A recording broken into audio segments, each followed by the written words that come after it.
Hello!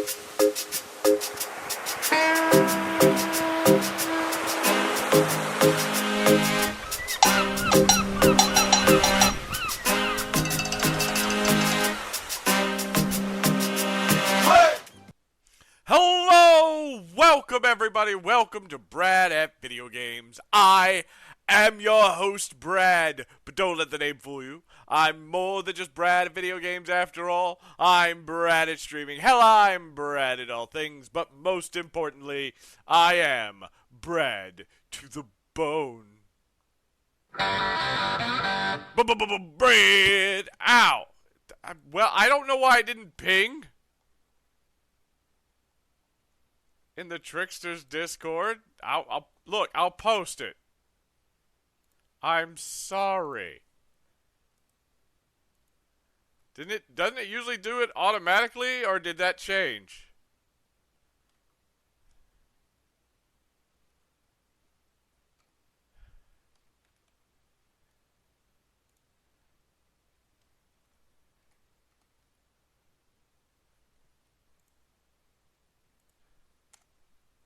There.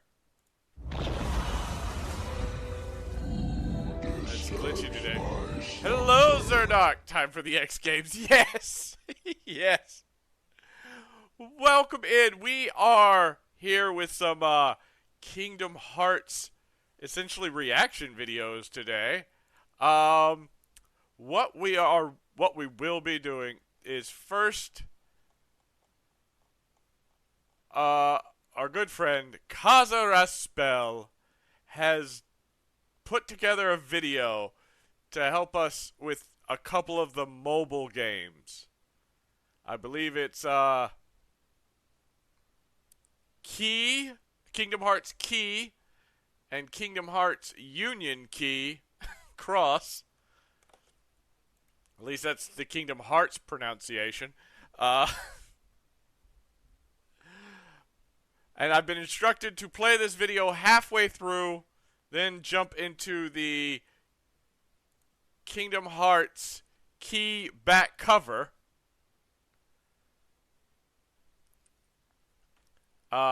video, and then resume.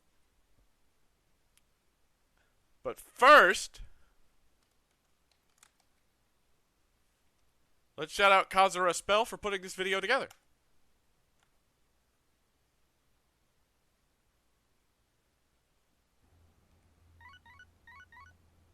Hello, cell phone. Shut up! Lolly say, end of Kingdom Hearts Key. Okay.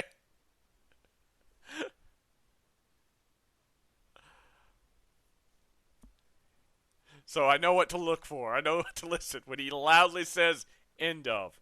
Gotcha. But let me go ahead and also, while I'm here, shout out the other Tricksters. Not shout out, but put them in the chat. Guys, go check them out. They're awesome. I wouldn't have joined them if I didn't think they were cool. Though, because they accepted me, I don't know how that stands with them. But, you know, whatever. It's on them now. They can't get rid of me. I'll never leave. We also have a Discord. Be sure to head over there.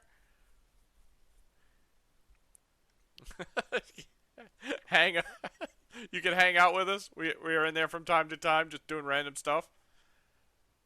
But for now, we're gonna go ahead and get ready to do the thing. Also, hi Bubbles! How are you doing?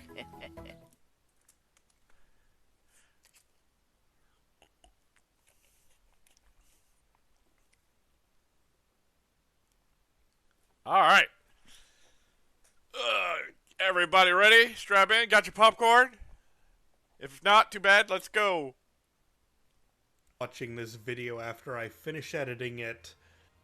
If you are currently watching this on a live stream, then hello to your beautiful audience. If not, it can just be a conversation between you and me if you need a refresher as to what is going on. To remind you what this is merely me talking about the mobile games.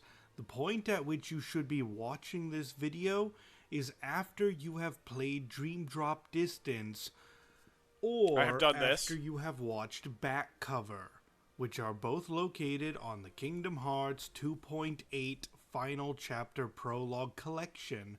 This story is going to detail the events that happened in Kingdom Hearts Union Cross, along with Kingdom Hearts Key and a little bit of Back Cover.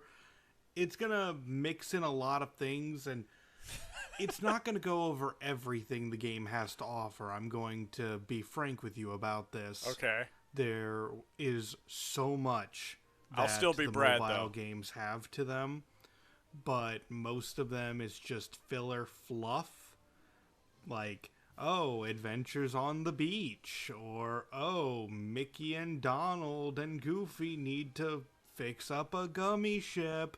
Better fight swarms of Heartless to collect the limited time gummy ships for the gummy ship mission. This is going to ignore all of that and focus on the main story and important lore for the future games. That Just being ripping said, pages out of books? some of the information I'm about to deliver may be missed, or I may have misinterpreted them. Like, I may not have gotten everything, but to my ability, this is what I am going to present. I hope you enjoy it. Ahem. Okay. Once upon a time, there was a world in the age of fairy tales. There were two groups of people, one of light, one of dark. These two groups quarreled with each other ceaselessly, causing destruction to the world time and time again. These quarrels between the light and darkness were the Keyblade Wars. An event destined to happen again and again until one day, those of darkness discovered a way to destroy their foes. They could cast away their physical forms and become nigh unstoppable. In these forms, they could not be struck, they could not be damaged, but could infect those of the light to strike down their own comrades. The chaos that ensued was ultimately what doomed the world, and the world was lost. But it was during this time a boy saw the horror that consumed his world. He fled to another and at the same time made a plan to stop the darkness. This boy would eventually grow up to become the man we know as the Master of Masters. Master of Masters. That's a title. Chronologically speaking, the first game we're going to talk about is called Kingdom Hearts Key. And yes, it has a big X in the name. It is not Kingdom Hearts X, it is Kingdom Hearts Key. And later on, it's going to be called Cross, despite having an X. I'm rambling at this point. But the first game we're going to be talking about is Kingdom Hearts Key. And if you watch Back Cover takes place during the events of Kingdom Hearts Key. Okay. But it does not take place during the events of Union Cross. So I'll let you know when the cutoff point is if you want to watch Back Cover first. Ahem. There was once one world. The world was vast, and on this world there was a settlement known as Daybreak Town. This is where the Master of Masters eventually settled in.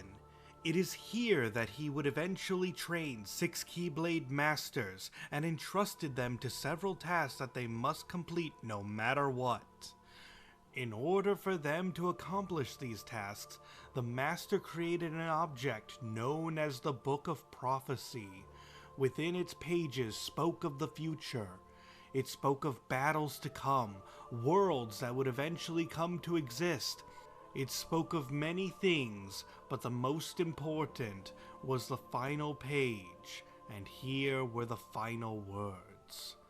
On that fated land, a great war shall transpire.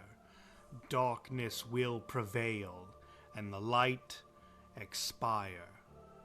It is then Man, why that you ruin the 5 ending? of the apprentices were given a copy of the Book of Prophecies, and the remaining apprentice, Lushu, was given the Master's Keyblade. The Master's Keyblade, known as No Name, What? held one of the master's eyes in it. If its name Mushu is was no tasked name, to isn't that a stand by, name? never get his hands dirty with the events of the others, and observe, and eventually one day bequeath the blade to an apprentice of his, who will do the same, and so on and so forth. And what it observes, the eye and the keyblade that is, will be written in the Book of Prophecies. Another task was to carry the black box with him, but to never open it. Meanwhile, the 5 other apprentices were each given a copy of the Book of Prophecies, as well as tasks of their own. The first, Ira, was to become leader when and if the Master of Masters were to one day disappear. The second, Ased, was to take over as leader should the first be unable to fulfill his duties. The third, Gula, was to trust no one in the group, to act alone, told by the Master of Masters himself that there is a traitor among them. The fourth, Envy, was to mediate over the group to ensure they would stay together. And the fifth, Ava, was given a secret mission. Hold on, I'm gonna be pausing now. As a quick... Alright, wait. Wait.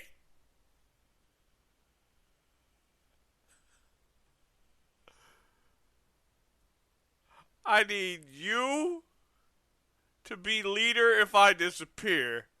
I need you to be leader if I disappear and this person sucks and can't do their job. I need you to trust absolutely no one at all. I need you to keep everyone together.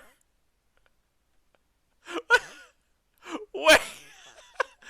How's that person supposed to keep everyone together when there's literally one person in the group that's like, I don't trust you guys. I'm not supposed to. That guy's got like the hardest job. It's like, look, I just need you to trust me. I'm not supposed to trust you. Look, please. We need to stay together. That's exactly what someone I shouldn't trust would say. It's like, what the fuck? I feel like the Master of Masters is just a massive troll. Like, the Book of Prophecies doesn't... I haven't read the Book of Prophecies, but at this moment, I feel like the Book of Prophecies is just like this massive, just left up to your own interpretation thing, and people are just, oh my god, that really happened. He is the biggest troll. Yes! God damn it! Just you're the leader. And then goes over to the next guy. Okay, seriously, you're the leader because this person's probably going to suck at it later. So I'm going to need you to be the actual leader. You don't trust anything anybody else says. So when this person says, no, actually, I'm supposed to be the leader, I'm not going to trust either one of you. And this person is required to... This person needs to keep the other person, all the others, in check. But they're not going to listen to... But there's one person that's not going to listen to him at all.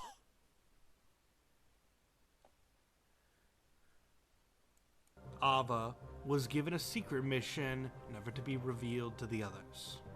As a quick Easter egg tangent, because I love this kind of stuff, each of the apprentices is actually named after Latin words of sin. Ira is wrath, Ased is short for acedia, which is Latin for sloth, Gula is gluttony, Envy, invidia, and invidia in Latin is envy, Ava, which is avaricia, which is greed. I mean, you could just say avarice, but I'm using the Latin word. And then finally, Lushu, which is luxuria, which is lust. And lastly, the box we mentioned earlier, the black box, it has a word on it that says super, and super is short for superbia, which is pride. We don't know the Master of Masters' name. I'm kind of breaking script right now, just rambling. We don't know the Master's name. It doesn't have to be super. So all the Masters of Light are named. It follows the naming scheme to be the 7 sins. So I just figured or you'd after like a 7 little bit of cents. Easter egg. Great. Moving on. One day, as it was foretold, the master suddenly disappeared, leaving the master of masters' apprentices, now known as the foretellers, to their roles as they work together to create an academy to train. If he ever disappears, bitch, you have a book of prophecies. You know you're disappearing.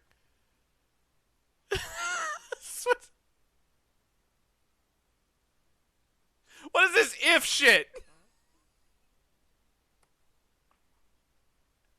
Also, you're the leader, if the other guy can't do it, you've got the book of prophecies. You know he's gonna suck at it. Also, there's a traitor in the group. I know who it is, but I'm not telling, and don't trust anyone. Maybe him disappearing wasn't in the book. Oh, it's Tuesday, time to go. He wrote the book.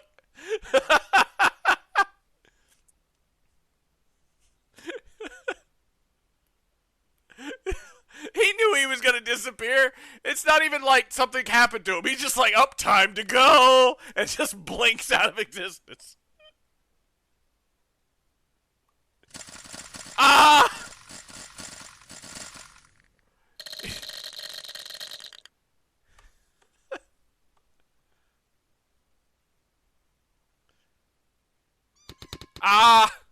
Also, I feel like because there was that one person. Check out the big brain on Brad. Because there was that one person whose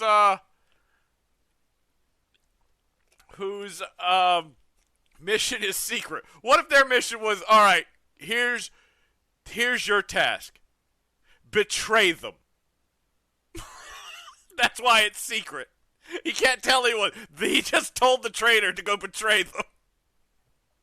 You're a traitor. I need you to betray us all. Alright? Break. Train child soldiers. Oh yeah, the child soldiers. You are one of those child soldiers. We're going to refer to you as player from this point forward because no official name was ever given to them. Your task is to protect the world from darkness and by forming bonds with the other child soldiers. After choosing which of the foretellers' unions to join, the choice really doesn't matter to be honest, you are then introduced to a little kitty companion called Chirithy, who acts as your guide and friend throughout your adventure. This game is very long and you interact with so many characters, I wish I could go over everything. Again, we're just focusing on the important parts. In order to fight against darkness, the foretellers tell the young Keyblade wielders to collect Lux, a source of light power. You are informed that when you defeat Heartless, you obtained Lux from them, which acts as experience in the game. Collect Lux, get more powerful, make your union stronger, defeat darkness, hooray! As you continue your training and helping the different worlds, you learn about new kinds of Heartless showing up, and that many of your fellow child soldiers are succumbing to darkness. Sometime later, you meet another child soldier. This is the first one of major significance. This is Ephemer, a Keyblade wielder from another union than your own. You quickly form a bond with him, fighting alongside him, and after a while, Ephemer drops the first bombshell of a twist, asking you to keep this a secret. It turns out that all of your adventures of ripping out Lux from the Heartless has actually been you ripping out Lux from the world itself. Oh god. You know, the energy of a world's heart, basically that. Oh god. He asks you if you want to investigate the Tower of the Foretellers in order to learn more information. You agree and start looking for some sort of back entrance, as it is sealed by magic to prevent trespassers. You have a Keyblade! Once you find the hidden entrance, Ephemer stops you from going further. He reminds you that you stayed up all night fighting to even get to this hidden entrance. However, They still have to go through the tower itself, and they don't even know where to start looking for the info. You both decide it's best to come back in the morning and begin your search immediately after roll call the next day. However, it is now we get a flashback telling us Ava's secret mission. We cut back to the Master of Masters speaking with Ava, telling her that this world is going to end. It is inevitable. However, the Master has planned for this, instructs Ava to take a list from him that lists a large number of Keyblade wielders that Ava will take to another world, and from there they will be spared from the destruction, and capable of continuing to train to fight darkness should the catastrophe come to pass. On that list, it also reveals special Keyblade wielders who will be chosen to lead the others and make unions of their own. Ava begins her task to seek out these union leaders and gather up specific child soldiers to be special child soldiers. Special child soldiers. Not make this sound any better, to be honest. Yay! Back to the present. Specifically, the next day, we go to the town square and we are unable to find Ephemer there. He does not show up that day. Chirithy tells us to believe in our friend, that he had a good reason not to meet up with us. He tells us not to be sad because we're friends. We pick Chirithy up, and this is the first time we can see the backside of Chirithy, showing us that under its cute little cape is the symbol of Dream Eaters. We don't have anything to elaborate on at the moment. I just felt like pointing that out for those interested in lore details. I mean, you just came off of Dream Drop Distance probably if you're watching this, so there's some info for you. We'll get back into that way later. Otherwise, we spent all day waiting for Ephemer. It's time to go home and sleep. The next day, we head out to town to try to figure out anything we can about Ephemer's disappearance, leading us to learn about Ava's frequent trips throughout town lately. Ephemer has been seen talking to Ava, and Ava looking for especially special child soldiers. Eventually, we make our way to the tower where Ephemer and ourselves discovered the secret entrance.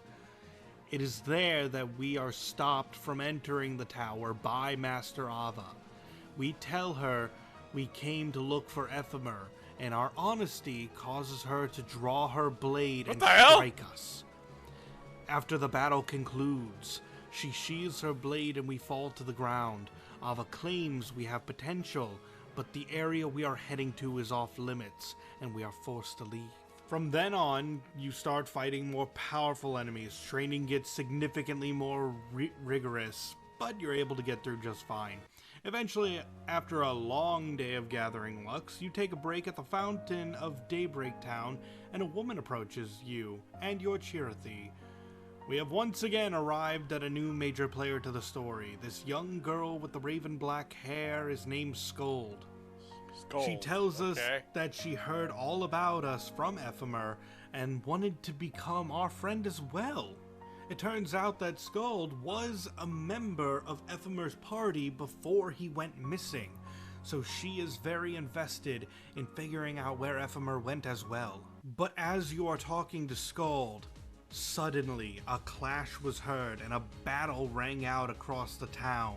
Two of the foretellers began fighting with one another in direct confrontation. Scold tells you that Ephemer was right. The world is going to end soon, and you know that this is the chance to learn the truth. You make your way towards the tower.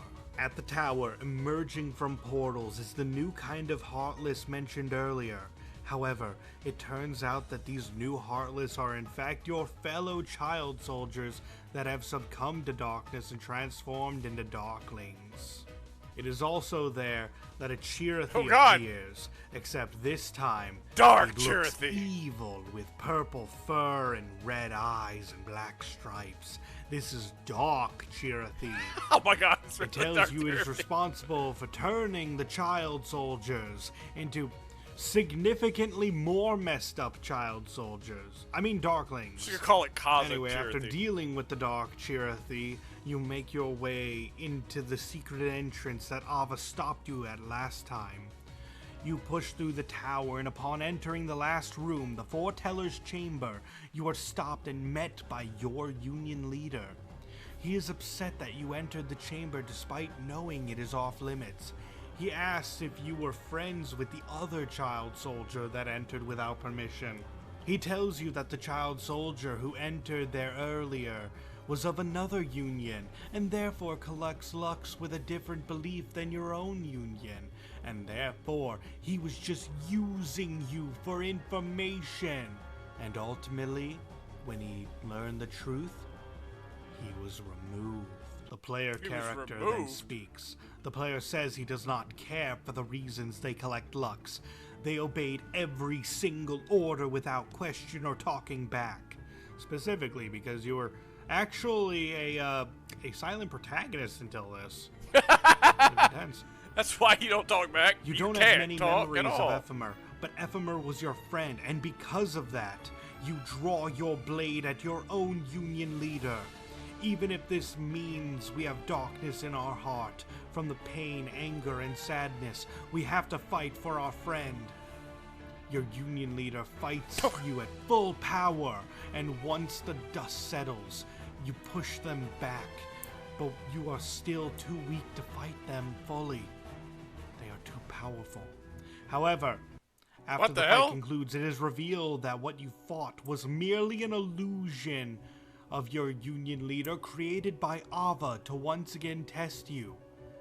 She tells you of her mission, that Ephemer is alright, and that he was chosen to be one of the special child soldiers, to live on another world, to escape the impending doom of the world they live on. It is also revealed that those who aren't chosen will be forced to fight in the upcoming war.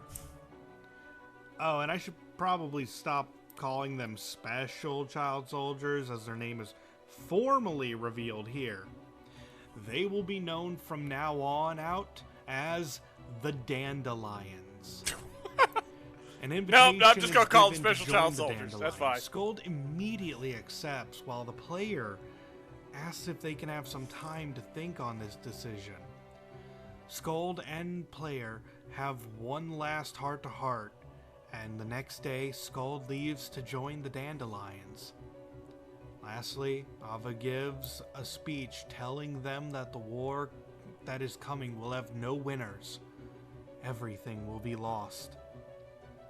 So she is sending the young seeds to fly away to a new world where they may one day grow strong. May your heart be your guiding key. It is at this moment that we break away from the main story and we talk about another character who is going to be very important in the future of this series. Okay. Like this video itself, as well as hints at plot points to come.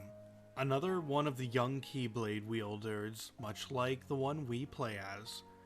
While we were waiting for Ephemer that day at the fountain and he never showed up, this young lady was and spotted us. She was too shy to approach us. After seeing us at the fountain, she began seeing us all over the place. She kept spotting us while we were collecting lux and while we were training, but she never spoke up to say hello. She sees this look of determination that you have to complete your missions and to simply leave you to it. She wants to become our friend, but is just not yet brave enough to say that first hello. Ava approaches this girl, and through exposition, we discover that this girl is a dandelion just like Skuld and Ephemer. But before she is sent away, she is told by Ava that she is to be one of the Union leaders. Ava hands her a book detailing her instructions with her new role as Union leader. Okay. She goes to bed excited, rapidly flipping through the book, happy that she was chosen for such an honor. However, as she was about to go to sleep, she realizes that the player character is not a dandelion. Oh You no! are not a dandelion yet. You were given the option, but you asked to wait. She's concerned because she's about to leave for the new world and you're not, but as Union leader, she starts being giddy with excitement She confides in her Cherith, and she proclaims that she will be enlisting you to the Dandelions first thing in the morning. For now, though, back to the plot. The player, Skald, and Cherith soon learn in a rather rushed exposition dump that the world is ending not because darkness is consuming it, but because there will be a Keyblade War, as the 5 unions will soon strike each other down. The only one who could possibly stop the quarreling of the foretellers is the Master of Masters himself. So Ava quickly searches for Lushu, the closest apprentice to the Master of Masters, and asked where the Master has gone. Lushu claims that he doesn't know and it doesn't matter.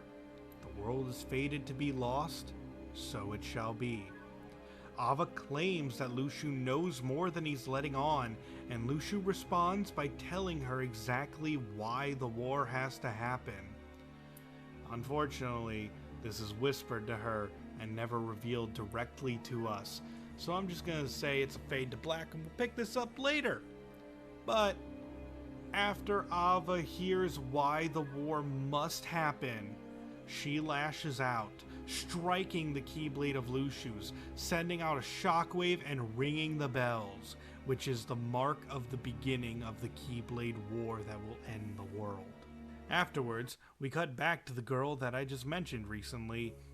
She is searching the town for the player, eager to find him, and hears rumor that he's located in a house quite recently. She rushes to the scene and enters the house where the player was just talking to the foreteller Gula, but it appears she just missed him. God damn it! She calls out, entering the house further, looking, but no, she can't find him anywhere.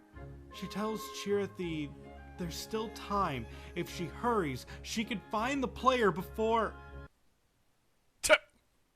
she was able to leave the room. The young woman was struck from behind suddenly and fatally, dropping her Union Leader book Damn. and her Cherith as she collapses. Her Cherith crawls up to her, and the figure obscured by darkness takes the book of the Union Leaders and vanishes without a trace. The young lady stumbling to get up, apologizing that this was her fault. Her Cherith telling her that it's all right. She walks to the doorway of the house, heading into the light, and disappears, leaving only her heart to fly into the sky. Never actually meeting the player character. Damn. She is gone. That is Rest rough. in peace, Strelitzia. That sad info out of the way, that brings us to the grand climax. Oh, that of the was game, sad. Let's move on. The Keyblade War. As the bell rang out, the child soldiers assemble, donning their Keyblade armors, just like the ones you see from Birth by Sleep. And the battle is started. Not a battle against darkness, a battle against old friends. Not a battle of heroes against villains, but of students against students and teachers lashing out. As the battle rages, you personally fight all 4 Union leaders one at a time in the game's toughest battles. Even Master Ava raises her blade against you. You ask her why she is there when she should be guiding the way for the Dandelions. She does not answer, and when you stave off her attack, she claims, "Some things aren't for you to know," and tells you to go to the Dandelions. Just then, your Keyblade armor breaks and you collapse. The blades of your old companions lying around you. You find a single moment of rest, because everyone else is gone. As you That's a lie hell of a there, thing to wake up to. a light shines Everybody's down gone. over you. And from the light, Skald walks out, and following her, Ephemer. The player cracks a joke. "You're late." And he laughs and says, "I know, but I'm here now." You take his hand and then... End of Kingdom Hearts Oh, wait, I forgot to state what happened to the Dark Cherith from earlier. He exploded. Anyway, end of Kingdom Hearts key. Alright, let's do a quick He exploded. I forgot to mention what happened to him. He went boom. Alright, moving on.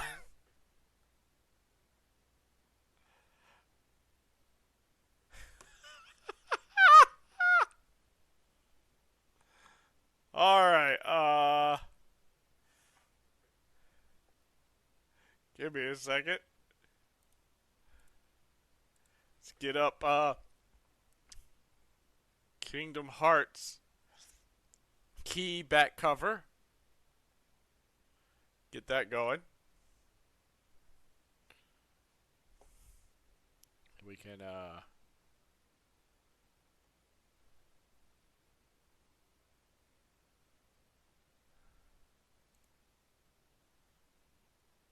huh. Odd that that's up.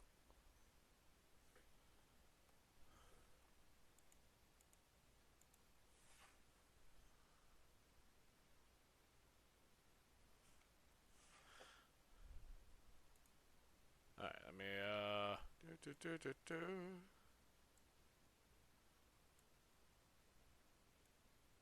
Hi, Bear Fur!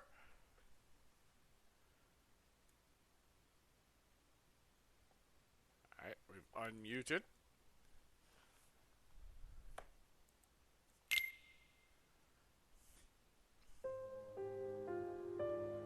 Kingdom Heart key back cover. On with the subtitles.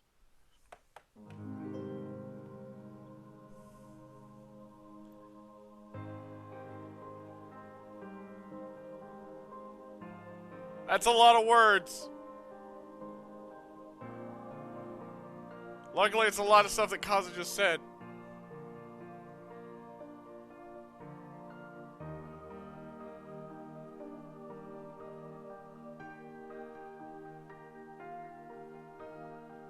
How am I supposed to read all these? I haven't been reading any of them. It's impossible.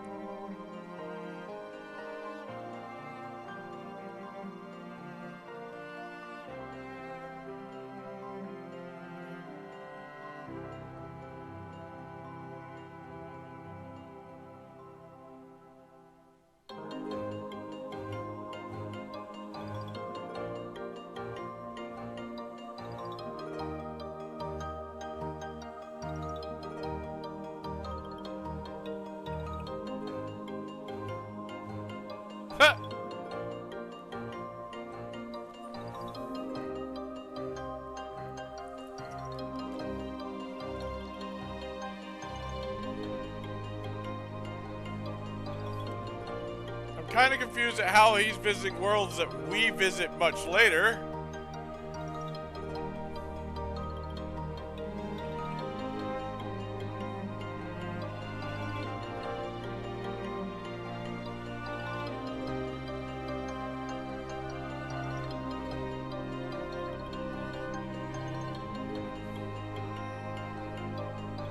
Using the magic book. Holograms. Time travel. Everybody's got their own thing.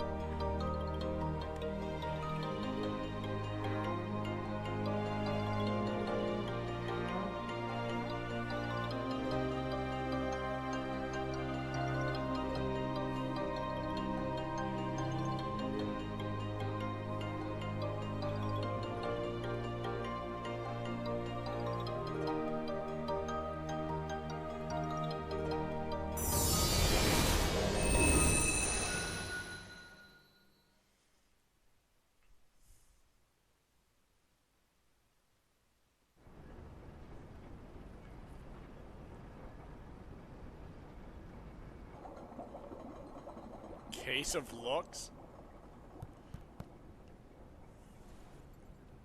Or is it Luzu?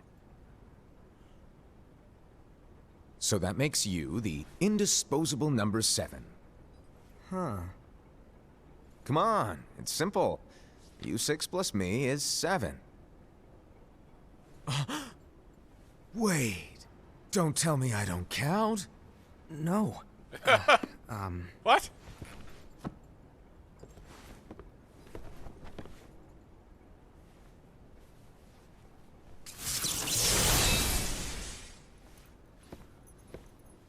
Here, take it. What?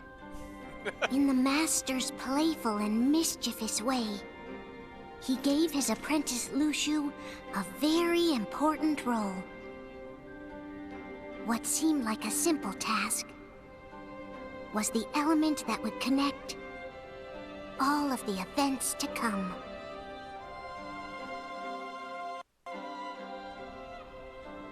Long, long ago, all the worlds were still one. One day, this would be called the Age of Fairy Tales. Okay. It all began here in Daybreak Town. The Master of Masters had an eye that gazes into the future. He bestowed upon 5 of his 6 apprentices a copy of the Book of Prophecies, in which was written the events to come.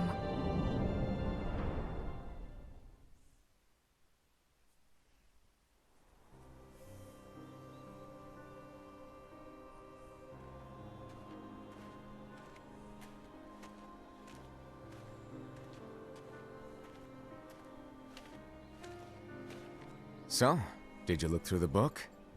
Yes, but I'm still analyzing it. Wow, no quick skim for you, huh? I just prefer to be thorough. Master, is what it says in the last passage true? Oh yeah, that. Bummer, huh? Yes. By the way, if one day I suddenly disappear, I'm counting on you to keep the others calm, okay? Huh? Disappear? Vanish? Dim? Fade? I don't know how to explain it. It's just hypothetical talk. You know damn well it's not. This world is full of light. It's a world comprised of many smaller worlds, all connected, stretching as far as the eye can see. One great light protects us all throughout this vast land.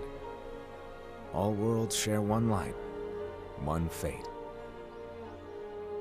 I take it you're talking about Kingdom Hearts. Yep, you're right on the money.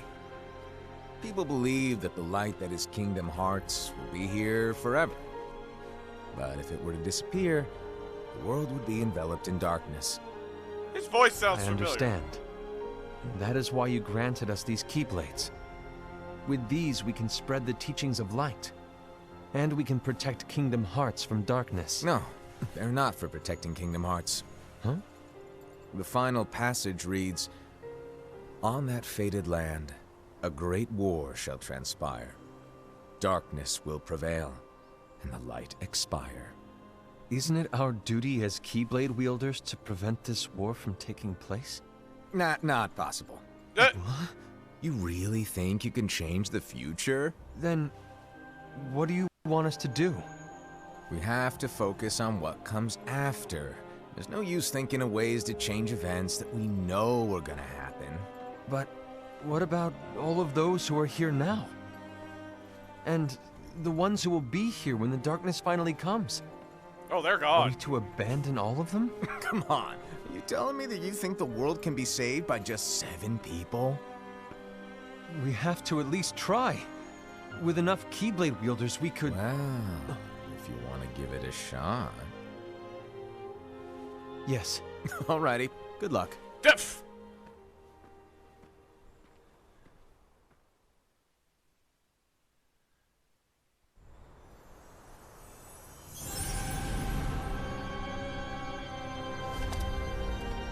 And so the reliable Era, who wore the mask of the unicorn, was given his role to take over for the Master and to lead the others. Similarly, the virtuous Envy, who wore the mask of the snake, was given her role to watch over the others with a fair eye. The fearless Aced, who wore the mask of the bear, was given his role to support their brand new leader, Era. The prudent Ava, who wore the mask of the fox, was given her role to prepare exceptional Keyblade wielders for the world after. The cool-headed Gula, who wore the mask of the leopard, was given his role to uncover the mystery of the Book of Prophecies. Lushu, the first of the apprentices to be given their role, watched his companions from afar. Man, that's gotta. You couldn't put wheels on this box. Then He's gotta lug this big ass box around everywhere he goes. Not long after that, the master vanished, dimmed, and faded without a trace.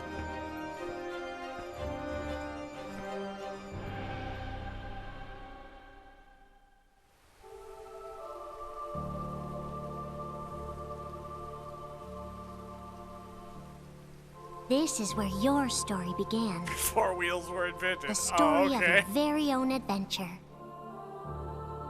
5 of the master's apprentices. They've got plumbing armed and gears, themselves with but the not Book wheels. Of prophecies. They each created a union. This would fulfill his wishes. Then, they set out to rally Keyblade wielders just like you. By defeating Heartless, the monsters of darkness, they would gather light.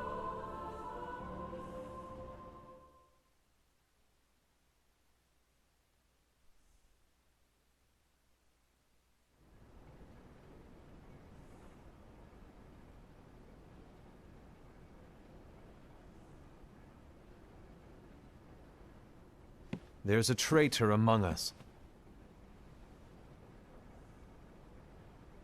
Are you certain? What proof do you have?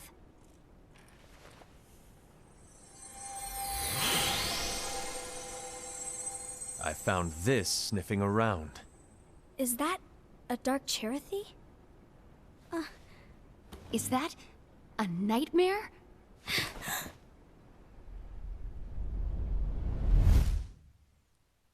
Dun dun dun. Nuff.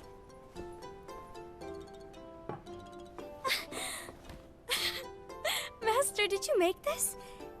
It's so cute! Well, things are gonna get pretty hectic around here soon. But this spirit Cherothy is gonna make your lives much easier. Hopefully. Spirit? You could say they're like cats or dogs. And they'll be your loyal pets. Every wielder will have one of these adorable little guys at their side. They're here to help, so play nice. Okay. Oh, right. Before I forget. If a wielder is overcome by malice, or rather if their heart is tainted by darkness, their adorable little spirit will turn dark and become a nightmare. So you're telling us that if we see a nightmare...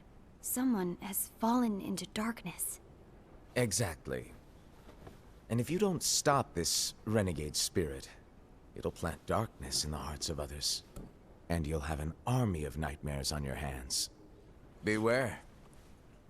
So, if we see one of these nightmares anywhere, we have to get rid of it on the spot. No!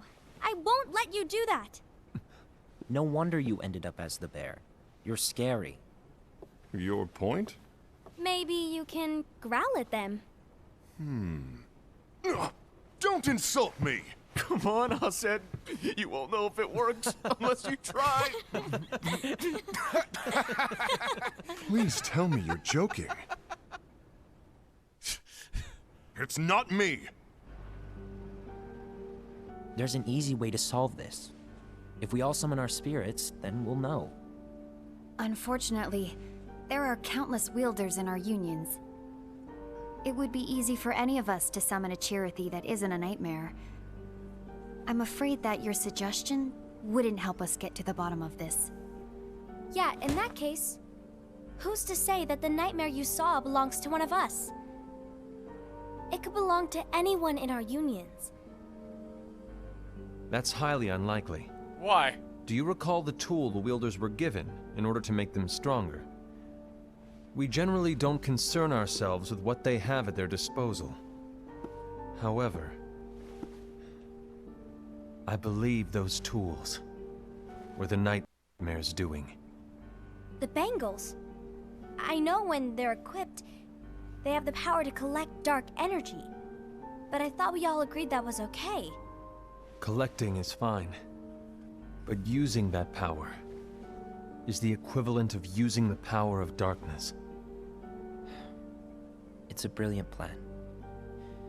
Everyone knows that all spirits look the same, and wielders exist in spades. There's no way to tell. Oh no. Everyone's already equipped their bangles. So what now? How do we find out who's behind this? Seeing as those bangles couldn't have been acquired by just anyone, I believe it's one of us here in this room. No, Ira. I respectfully disagree. What proof do we have that the bangles are tied to the power of darkness, or if a nightmare is to blame? We shouldn't simply jump to conclusions. Ira, some leader you are. You've managed to plant seeds of doubt in all of us with that speech. What, did you expect the traitor to give themselves up with that accusation of yours? That was foolish. Aced, that's quite enough.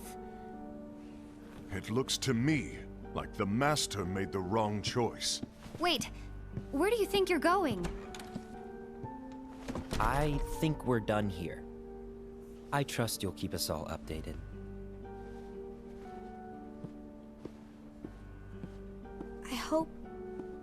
I hope we can all resolve this soon.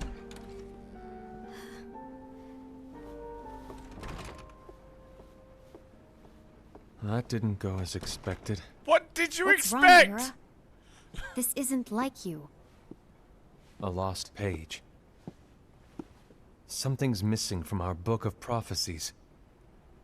Each of our copies were said to contain the events of the future.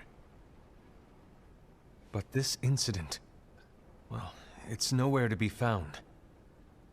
And how does this whole thing with the traitor tie together? Like I said, it's nowhere to be found. In my book. Ira, are you implying that someone is in possession of the missing page? And the person with the complete book is the traitor? There is something going on, and a page is suspiciously missing from the book. It's not so far-fetched to assume that the one who has the lost page has been turned, that they have fallen into the hands of darkness. Trust me.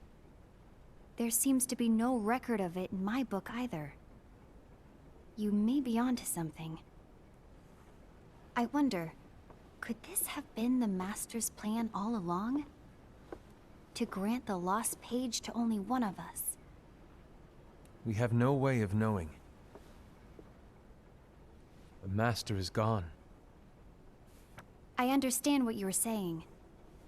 I promise to keep a close eye on the others. I will keep you informed, as always. Thanks. Of course. After all, that is what the Master asked of me. And Ira, may your heart be your guiding key.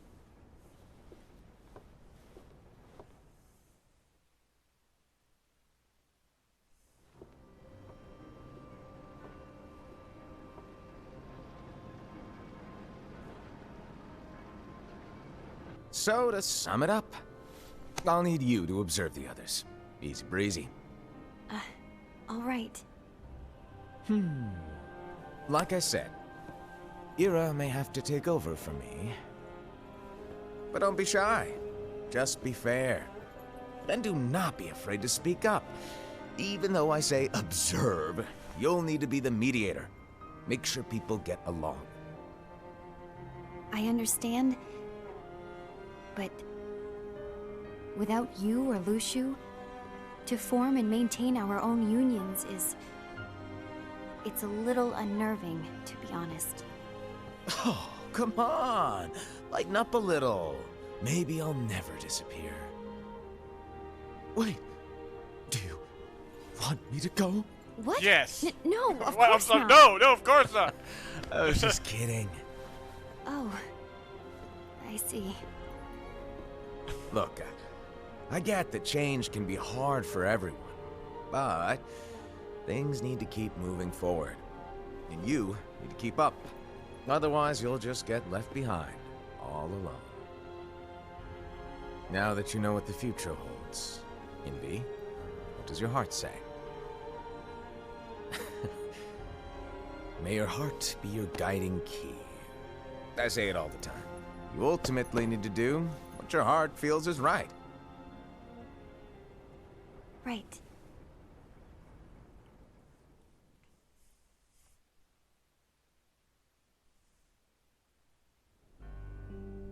I was wrong about Ira. I thought he would make a great leader, but he let me down. Well, what do you two think? You don't believe what Ira said, do you? Of course not. His argument was unconvincing. It's like Envy said. He's just making baseless assumptions given the situation. There's no evidence to tie his accusations to anyone, let alone one of us. Maybe there's something he hasn't told us. And he needs to tell us. How dare he look at us with suspicion? We're his comrades. I wouldn't call us comrades. Anyway, could you get to the point? I know you didn't call us here just to complain. I want the three of us to form an alliance. But alliances are forbidden, us said. I knew it. I had a feeling it would come to this. So, we join forces, then confront Ira? Confronting him is pointless. Ira won't change his mind. I know there's darkness at work. There's no question. But I don't believe for a second there's a traitor among us. Unfortunately, Ira doesn't share the same belief. He's just wasting time trying to figure out who the traitor is. But darkness won't wait, and neither should we. We need to band together now and find a way to fight it. Guess it makes sense. I agree that we need to do something to fight the darkness. But combining our unions? That was strictly forbidden by the Master. He's no longer here. I'm in. But let's be clear. The alliance is just between the two of us right now. I don't want my union members involved. Gula!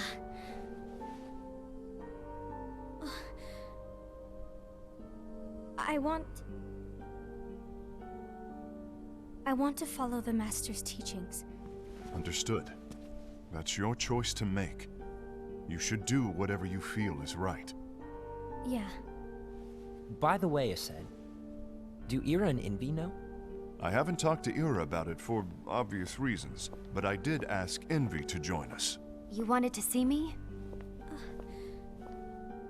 Gula, Ava, what are you doing here? What's the meaning of this? Hear me out, Envy. I want an alliance among our unions. Gula here has already agreed. Will you join us? And together we can... And disobey the Master's teachings? We don't have a choice!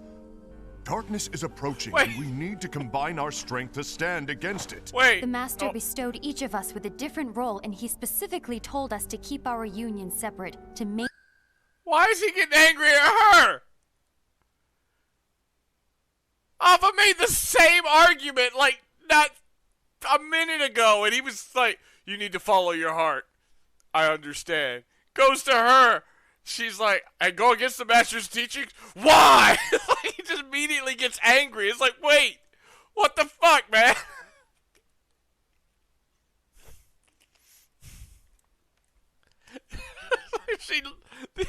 Ava literally just said the same thing. maintain the balance of power. He told us that any imbalance would lead to a desire for more power, which leads to darkness. I know you haven't forgotten. Perhaps it's you who has been tainted by darkness. Okay, you stop pointing fingers. I'm tainted by darkness? I mean, you're getting... Then what about you, Envy? You spy on us and report everything you see back to Ira. You really think you have no darkness in your heart after what you did? Because that is my role. To observe us, yes, but not to disclose everything we say and do to Ira. That's... For all we know, you and Ira could be allies, scheming behind our backs. That's enough.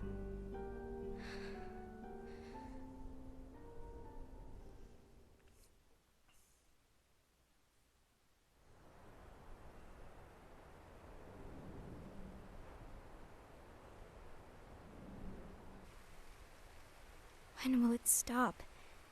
I don't want us to turn against each other. Master Ava. Oh, hello. Your name is Ephemer, right? Uh-huh. Hey, can I join you? Uh-huh.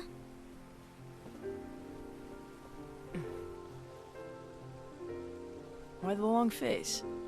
Did something happen? It's a mask. No, I'm Long sorry. day. Do you remember what you asked me before? About why the unions compete against each other instead of working together. Actually, I always wondered the same thing. Huh? Isn't it just because the Master said so? Yes. And as such, we must obey. The Master said so, so it is. But lately, I've really started to wonder. You once told me that you were looking for answers. That you wanted to solve the mysteries of this world. Well, I think that's how things should be. We need to question. Was he like super serious when he said not to do that, or was he like his usual playful You are self? really not yourself today. I guess even foretellers have their off days. Hey, maybe talking about the book will cheer you up. Not a chance. Aww. You were trying to pull a fast one on me, weren't you? Oh, no, I was joking. If you say so. But, to be honest, I think it would be great if all the unions could work together and be friends. You know, I made a friend from another union today. Wasn't much of a talker, maybe just shy. We're meeting again tomorrow. That sounds like so much fun. Then, you'd better go home and get some sleep. Okay. Well, it was nice talking to you. I don't know what's got you down, but please cheer up. Thank you. No, you have to compete. Otherwise, how can we start worst the happens. war? I'll be glad to leave the future to the kids who see the world in the way that you do. Hi, Let the Ashley. wind carry you far, far away. My dandelions.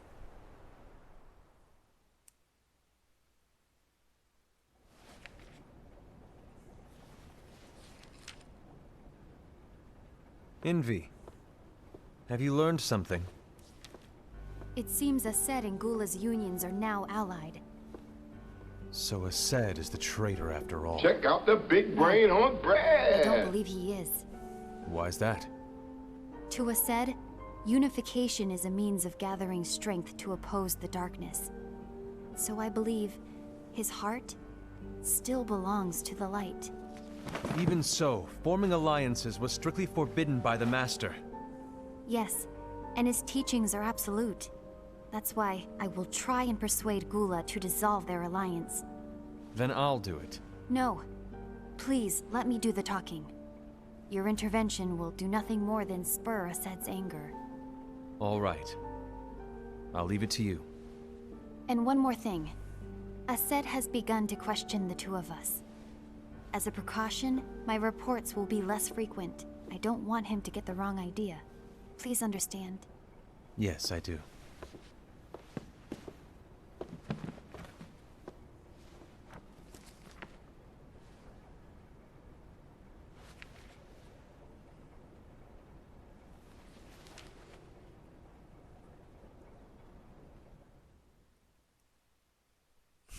Just tell him you're dating.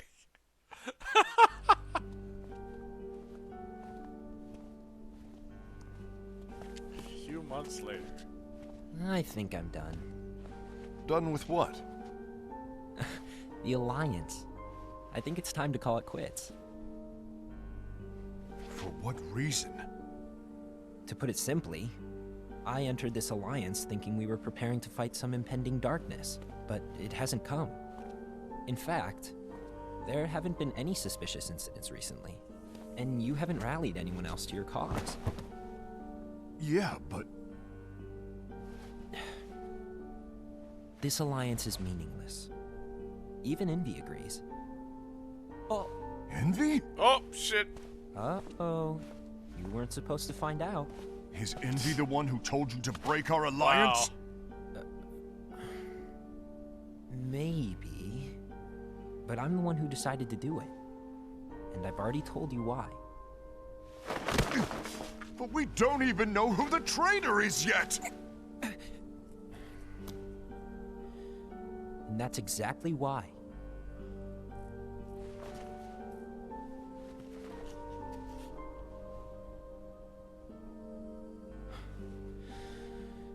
I just can't trust anyone but myself. Don't you realize you won't stand a chance against the darkness on your own? Sorry, my mind's made up.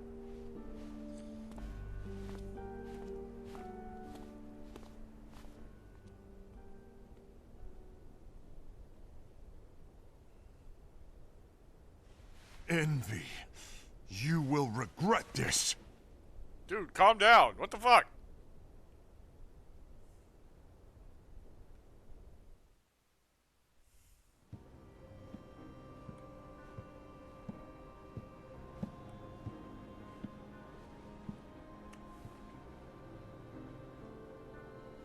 You been here long?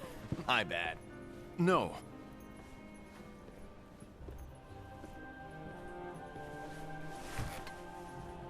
So, what did you want? You didn't forget, did you? You're the one who called me here. Lighten up! I was just kidding. I didn't forget. Give me a little credit here. I was just testing you. Right. Now then, allow me to tell you about your role. You're going to be Ira's right-hand man. What? Ira's right-hand man? What do you mean? Well, Ira's gonna be the new leader after I'm gone, you see. So, just stand by her. Don't disappoint. Explain to me, Master. What do you mean Ira's going to be leader? What? Is that disappointment I hear?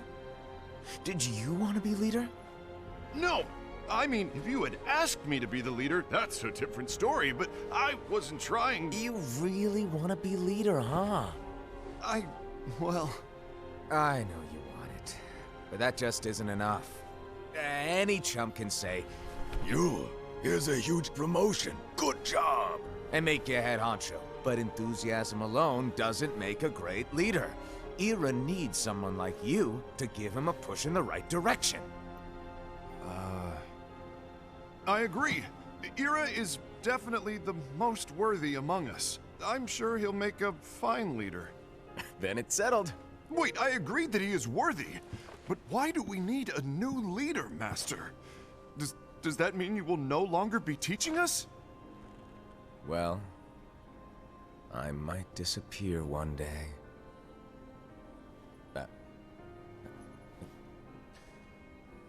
Well, I might disappear. Disappear?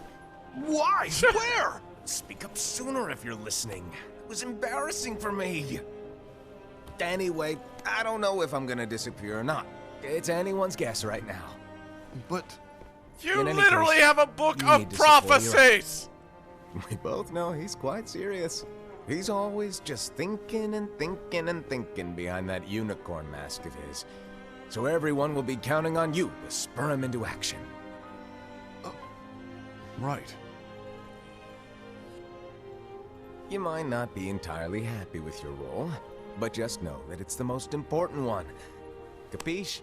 He literally doesn't know, Shall though. I How does he not know? Making Ira the leader is all good in theory. He made but the book! Sometime later you might think, he's terrible at this. In which case it'll be your job to step up. Who knows? Your leadership might be just what everyone needs. And that is your true role.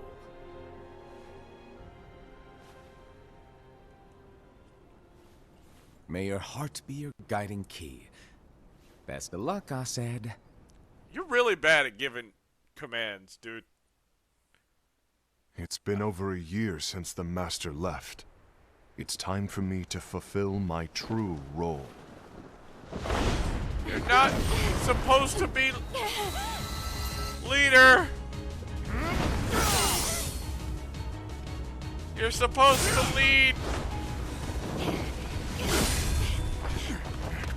You're supposed to lead the other guy into action, not become the leader of the group. Why do you get in my way?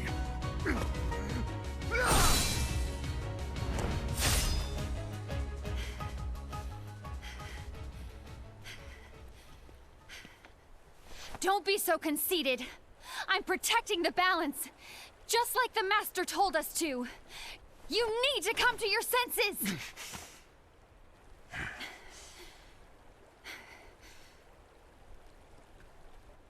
If we don't do something, light will expire.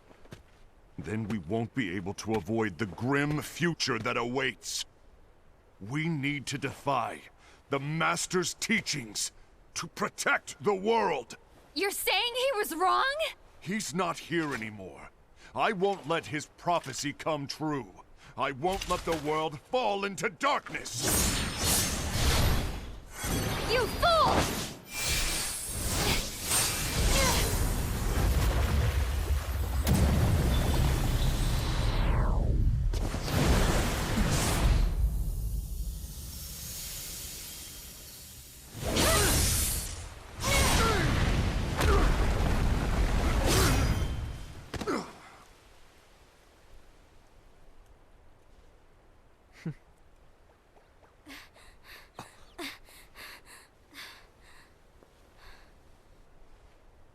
Ava, over here! Envy! Asad! What's going on? I found out who the traitor is. Regrettably. No, that's not true! Ava, there's no time to lose!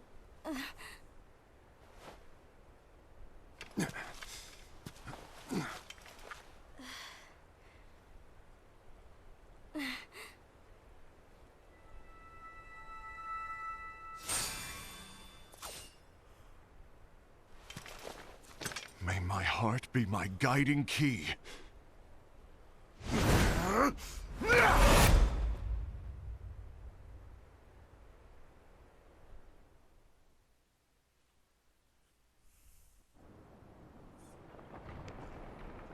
Good God, guys.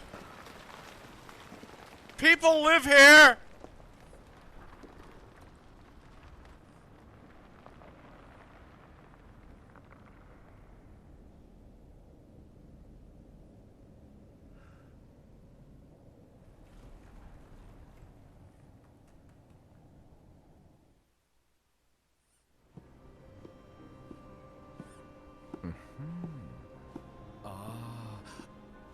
Master.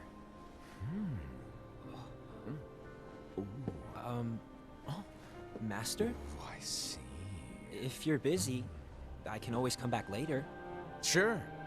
Oh, no, stay! Now, where... Ah, here it is.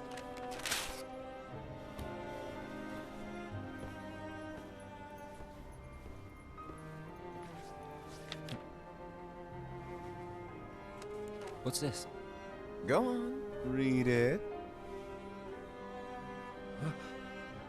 This is from the Book of Prophecies. But... Yep. It's a page that's not in any of your books. And what's written here is... Your role. You must find the traitor hidden among you, and stop them before it's too late. And in order to help you find the traitor... I get it. That's why you gave us all different roles, isn't it? If anyone deviates He's from like, the wait! job they were given, You're taking my... we can easily conclude that they are the traitor. It's brilliant. Way to steal my thunder, show off. Huh? It's not fair. My plan was supposed to blow your mind with its grandeur. Your jaw should have hit the floor at my sheer genius. I'm sorry? Yeah, like, But was sorry? my logic flawed? Oh, you're right. So, I guess now you've earned your time in the limelight.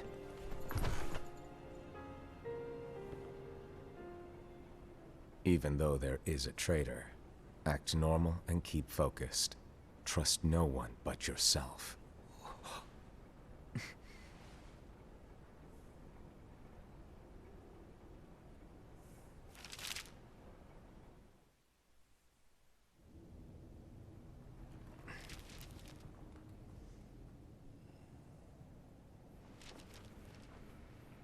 Yeah, saw that. Trust no one but myself. Ira thinks the traitor has the pages, but the guy with the pages was tasked to find the traitor.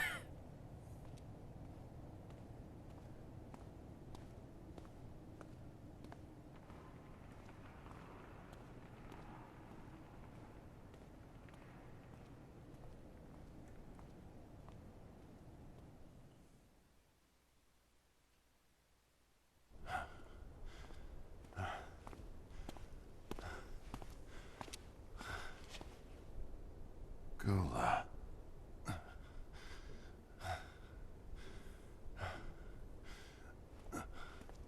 Do you want to know what my role is? Huh? The books we were given are incomplete. There's a lost page. Lost page? On that page, it is written that there is a traitor. The Master told me to find and stop that person. I called you my comrade. But never again, Gula. It doesn't matter to me if you think I am the traitor, and you want to strike me down. You knew there was a traitor, and you just watched silently as we fought each other. And I won't forgive you for that. You can barely stay on your feet. Just give up already!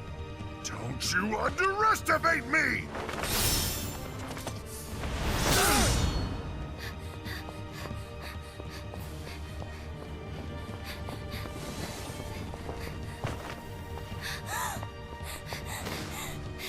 Please stop!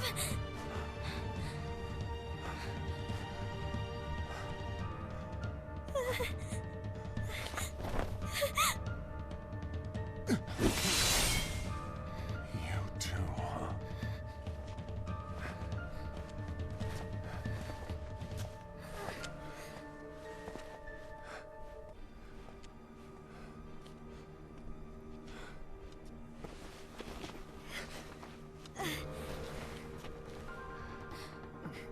Why?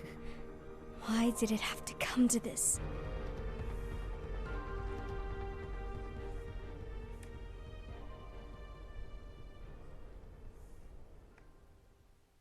Plot twist, the Master was the traitor.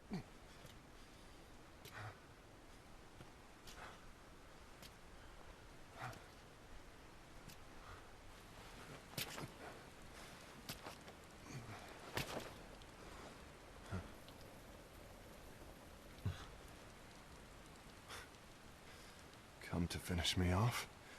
Then make it quick.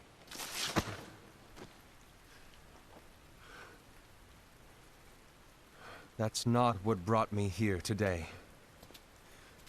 I wish to fulfill the role bestowed upon me. That's all. It isn't our place to try to change the events of the future. That is not our mission. We're here to make sure that light lives on. Yeah, he always said that there was one, never that... He even made sure to let everybody know he was included in the 7. He told Luxu, he's like, and you make 7. It's like, with you guys and me, don't tell me I'm not included. Like, he made sure that he was included, and then I'm like, no. You're the one who set all this in motion. You're the fucking traitor. The Master of Masters, I'm calling it. That's what I'm saying. With only 5 lights, we can't afford to lose any. You still count me as one of the 5 lights? Of course. Only you could be such a good guy after everything we've been through. But hey, I guess that's one of the reasons I respect you so much. However, we still might only be four. I'm talking about Gula. He's using the knowledge of something called the Lost Page. He said that it contains events that are missing from all of our books. He's using it to discover and apprehend whoever is the traitor. Claims that's his role. But who knows what his real intentions are? What I do know is that I'll never forgive him for hiding the fact that he knew someone would betray us.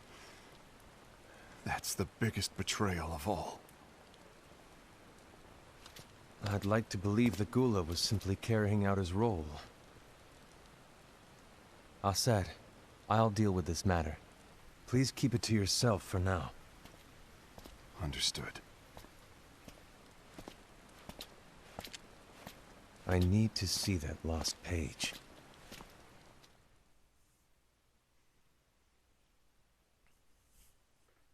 Why did you tell Ira? It had to be you, because you were the only one who knew where we were hiding. Didn't you think for a second that your actions could be making things worse than they already are? And why should that even bother you? Not only do you have your union, but you've also gathered the finest Keyblade wielders from other unions, and you're training them in a secret location, aren't you? Yes, because that is my role! I had no idea. I apologize. I overstepped. No. I shouldn't have snapped at you either.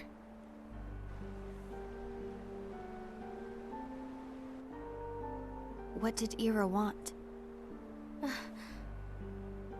I don't know exactly. He just asked me to give up Gula. His eyes... they were... scary. I was worried he'd do something awful. I knew I couldn't tell him where Gula was. Then... he turned around and walked away. I see. And Gula? How is he doing? I don't know. He's gone.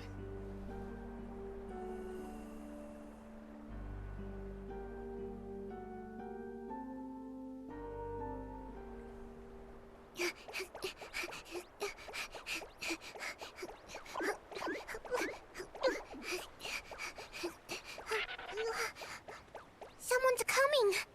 They're headed straight this way. Take care of him.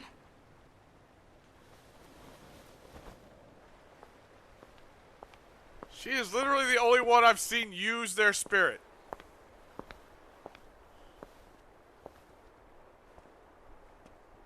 Ira?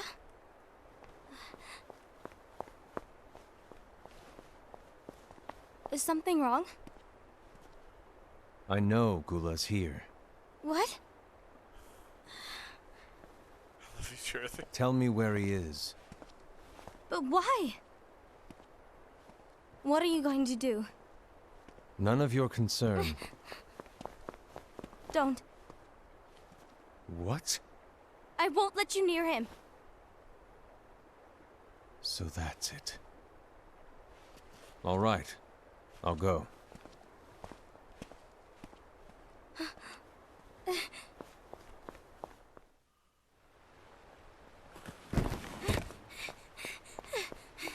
Gula, what are you doing?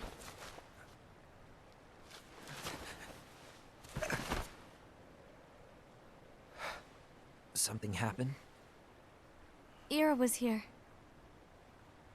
He wanted me to give you up. I knew it. It's finally come to this. Come to what? Everyone wants to know about the lost page. The lost page? Yeah. It's a page the Master gave me. It doesn't exist in any of our books. It contains a passage about an inevitable betrayal.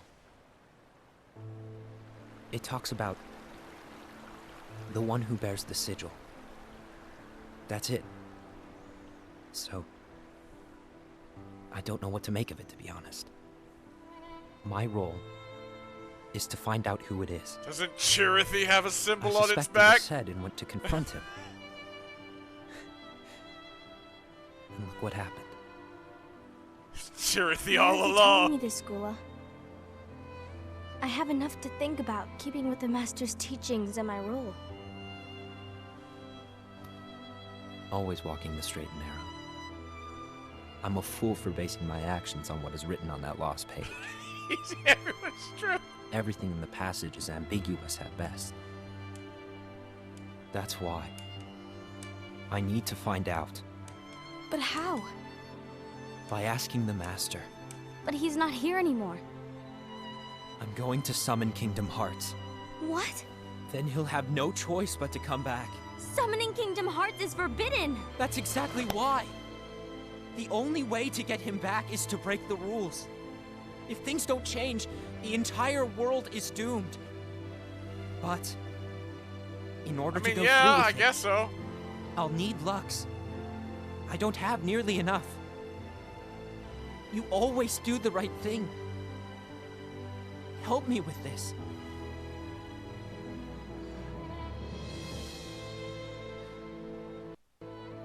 I'm sorry. I know you want the Master to return.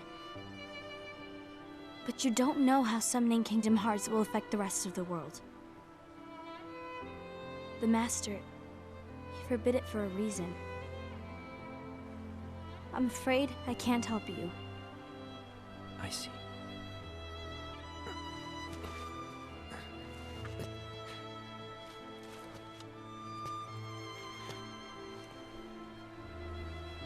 May your heart be your guiding key.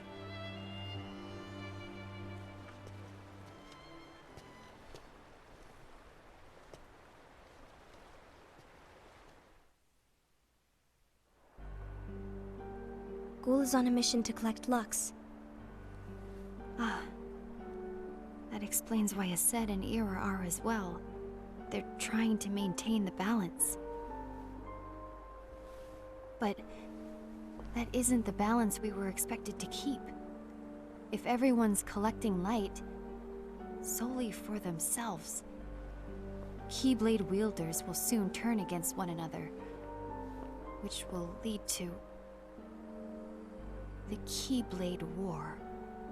And what's written in the book, all of it will happen.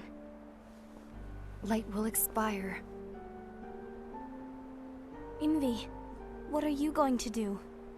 I'll gather Lux too. No matter what, the balance must be kept. Ava, you do the same. We must delay the inevitable. Right.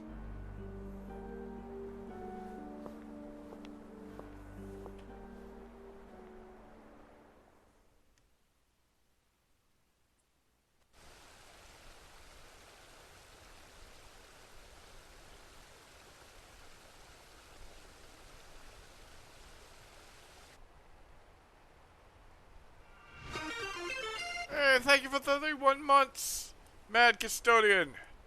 How are you doing?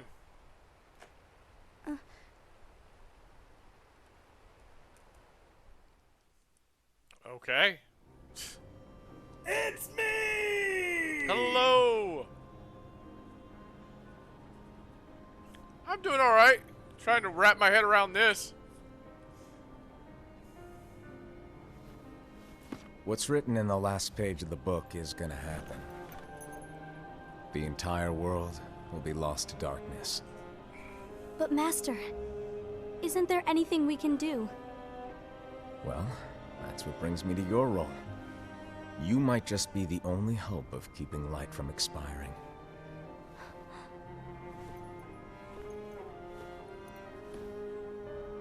Hope? Master, what is it that you need me to do? Oh. Don't get involved in any battles. forget the notion of unions. Find Keyblade wielders with potential and create an entirely separate organization. Then, like the seeds of a dandelion, let them fly to another world. They will keep the light alive. You really think that I'm the right person for this? Ava, you're the only person for this. I understand.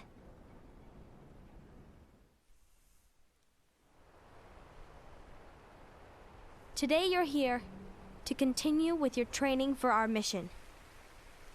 This session may seem like it's familiar to you, but in a world that is different, one made of dreams,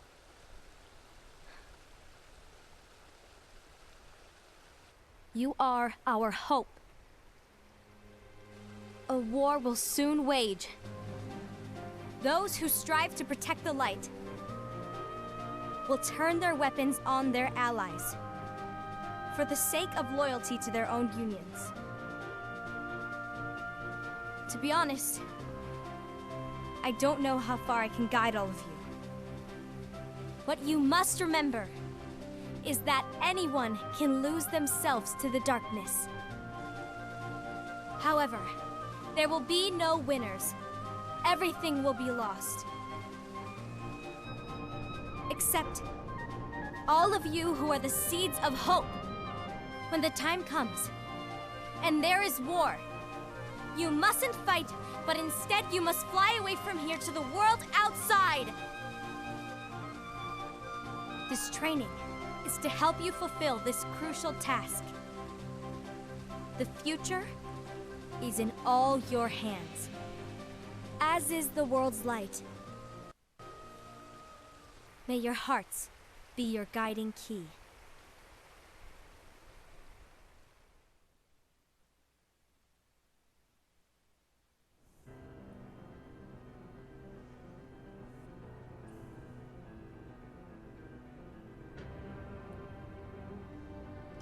We start with the a case? gazing eye? It's not what it's called. Oh, what then? Actually, no name. No name. Well, gazing or not, that Keyblade does have an eye in it. My eye, to be exact. Ew! Oh, you think that's gross, do ya? Yes! No. Yeah, I do! Yeah, sure. Anyway, about your role. You need to pass down that Keyblade to your apprentice and then him to his, so that my eye can see the future. So the Book of Prophecies. Bingo! The fact that it exists is proof of your success. That means you've trained a worthy apprentice, passed down that handsome Keyblade, and fulfilled your role. Congratulations! What's the matter? Come on, you did a fantastic job. At least smile a little. But I haven't done anything yet. Good point. Guess you'd better get started then. Unfortunately, you'll have to go alone from here on. No Book of Prophecies to keep you company Yeah, I either. know. I don't know if I Can't could have you follow a causing guy any that's like temporal this. I paradoxes. feel like the whole time But I'd hey, just be like, why are you both like know this? you'll do just fine without it, right? Do I really have to I go think alone? I'd say that like a lot. What about the others? Minor details, so don't sweat it. For now, you, that Keyblade, and this box need to stay out of sight. Just watch with your own eyes, and my eye, of course, as things unfold between the others. Then, when the time is right, go off and do your thing. What's in it? It's a secret. And, well, you see, the thing is, you can never, ever open it. Great, now I really want to know. All right. I'll indulge you. But this secret stays between the two of us, and you have to promise never to open the box. I promise.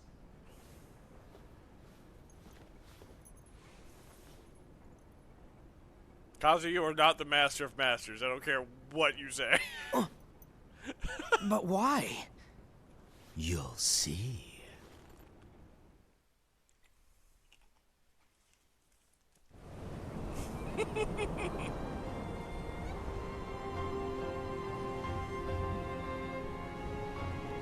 Ah, you're getting dust in my eye!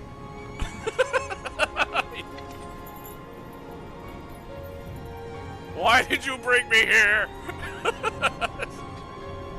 May my heart be my guiding key.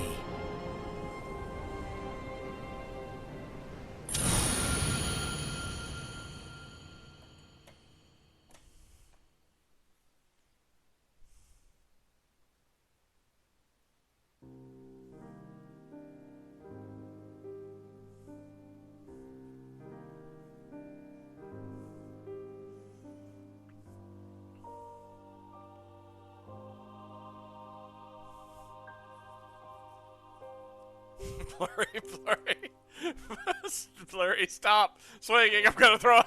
It's my eye.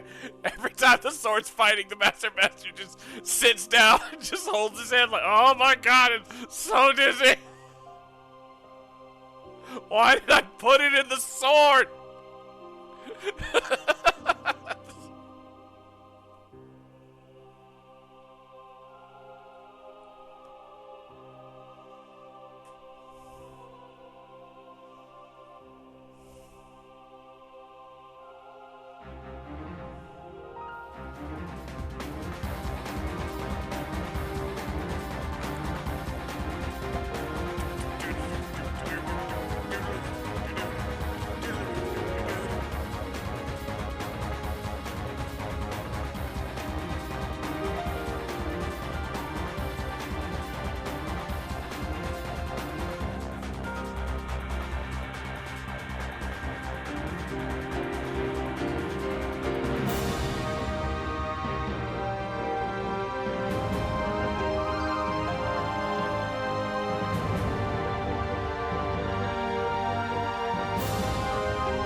Thoughts, Brett. I still say the Master of Masters is the traitor.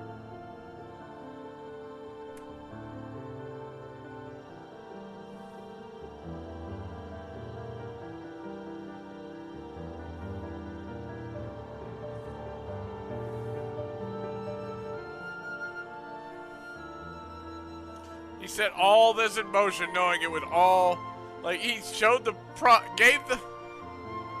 gave them the Book of Prophecies, which pretty much just guaranteed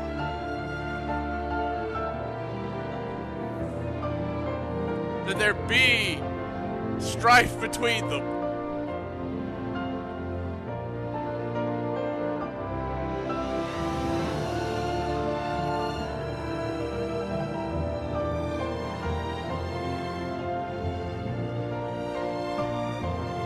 Guess if you didn't know the plan, I don't know the plan.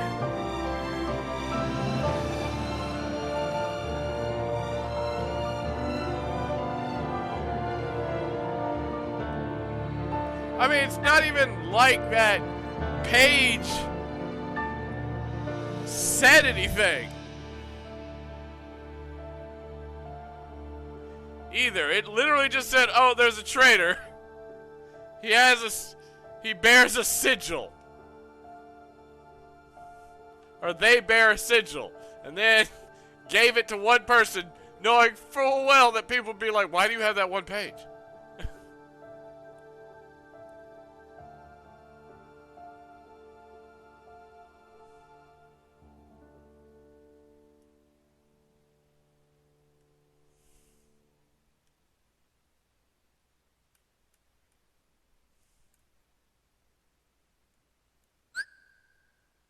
Unlock theater. Thank you. Alright. The sigil in Dream Distance was? Wasn't the sigil the cross on Sora used to track him?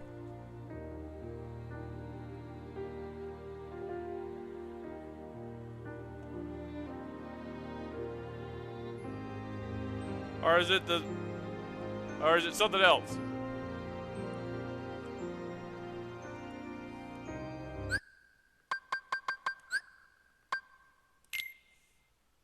All right.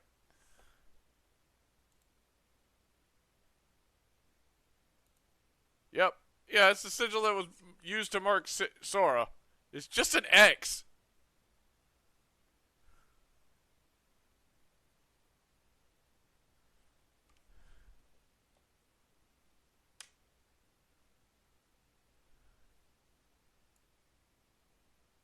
Alright, so back to, what is it, Union Cross? Recap as to what happened in the previous game, just so that we have a clear understanding. I know that's basically what we've been doing up to this point, but I want to give one more run for the people in the back. You have the player character, you have Ephemer, and you have Skuld. These three characters will be making it to the next game, while the girl Strelitzia, unfortunately, was murdered. On top of that, we have the 5 foretellers. 6 of you include Lushu, who ultimately didn't really participate too much in the events. The 5 foretellers all eventually went to war with one another for reasons not fully to our understanding, and that is more elaborated in back cover, but also through understanding what each of their roles were, tells a bigger picture. But I'll get into that when we talk about why the war had to happen in a bit. Ahem. Ahem. The story of Union Cross begins immediately after the events of the Keyblade War. As soon as the dust settles, and not a soul remains in what is now known as the Keyblade Graveyard, Ephemer is seen walking out into the center, instructed to report there to meet the other 4 Union leaders. The second one to arrive is Skuld, also having been chosen to be a leader. It is not long after that the other 3 major players appear onto this field. Why? The third to appear is a bright and cheerful blonde kid with spiky hair. His name is Ventus. What the? And in case you're wondering, yes, this is the exact same Ventus from Birth by Sleep. Next is the 4th Union leader. His name is Brain, and he has a really cool hat. The last His leader name is doesn't what? show for quite some time, and everyone begins to wonder what happened to them. Was it Braid or Eventually, Braid? The final Union leader emerges, revealing a pink-haired boy who claims he simply had to look for something before showing up, but was unable to find it. This pink-haired boy is His name was named Braid. Thorium, and for those... The last 2 people were Pinky and the Brain here? Pinky's right there, with the pink hair.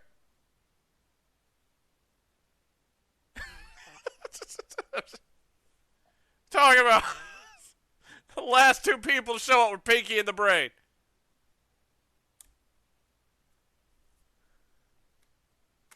of you Kingdom Hearts Chain of Memories players might recognize the letters in that name.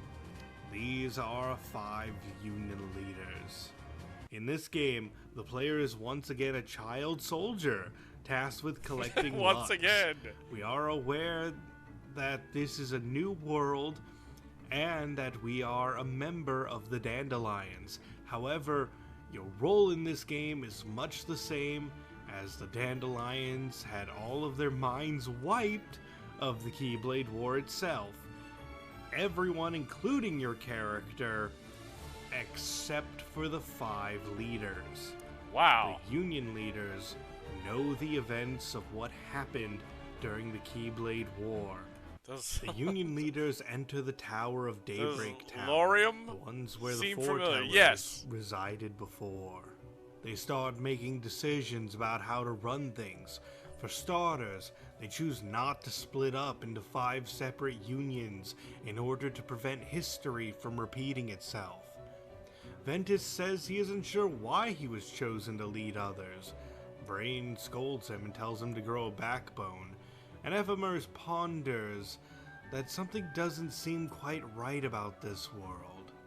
Now, here's where I have to admit that I've kind of been ignoring the Disney worlds of these games thus far, because all of them have been entirely filler episodes between major events, but in this game, you do go to the various Disney worlds projected by the Book of Prophecies, actually very similarly to how Recoded digitized Jiminy's journal and created worlds that way. The same method is being used to create the worlds of Union Cross. However, in this case, instead of Jiminy's journal, obviously, we're using the Book of Prophecies. And it is true that most of the worlds you go to still are filler, and we will not be discussing most of them. But it is important that I bring up that you do enter the Enchanted Dominion, the world of Sleeping Beauty, that is. And that is where things begin to get interesting. After you defeat Maleficent inside of the Enchanted Dominion, we get a cutscene of Maleficent after the events of your battle. She stumbles through her castle, asking herself, why do these events never altered? Because it turns out that she can remember that she is being defeated again and again and again while in this world. She is cognizant of these facts. Eventually, a cloaked figure emerges Call me and Darkness. refers to himself as Darkness, with an uppercase D. Darkness tells Maleficent that they know this Maleficent is from the future, and that changing the past is significantly more difficult than she may realize. He then explains the rules of backwards time travel in the Kingdom Hearts world. Here's a recap for you guys if you don't remember how it works exactly from Dream Drop Distance. And yes, there are different rules for going forward in time, but we're going to be focusing on going backwards. The 2 rules to go backwards in time in Kingdom Hearts are: 1, you can only travel to a place you already exist in, and 2, to do so, you must separate your heart from your body. It is revealed that when Maleficent attempted to go back in time, she went far further back than she realized, ending up in the Age of Fairy Tales, not in a real Enchanted Dominion, but instead in this data recreation of Enchanted Dominion. Interesting. It is then revealed that everyone is currently in a data world and no one realizes it. Darkness tells Maleficent how to time travel forward, but the scene fades to black and ultimately we don't know what happened to convince her to go along with Darkness, but it's kind of obvious she would. I mean, it's Darkness. She loves darkness. It's evil, whatever. Returning to the Union leaders, they discuss about training, including fighting data replicas of other child soldiers. Supposedly, this is possible because there are data versions of everyone in Daybreak Town. This is brought up by Lorium, who claims that what he was searching for is actually a person. Lorium mentions that they should have become a dandelion as well, but he cannot find them anywhere. He goes off to continue his search, Laurium's search goes into Daybreak Town, and eventually he finds a yellow-haired girl by the name of Elrena. And yes, it is exactly who you think it is. Laurium talks to Elrena and asks her if she has any information about his sister, Strelitzia. Oh no. Anyway, oh no! Laurium's investigation leads him to seek out our character. Despite us never having met her, it is deduced that we are a person that Strelitzia was interested in. The player meets with Laurium, and Laurium asks a few questions before heading back off to Elrena.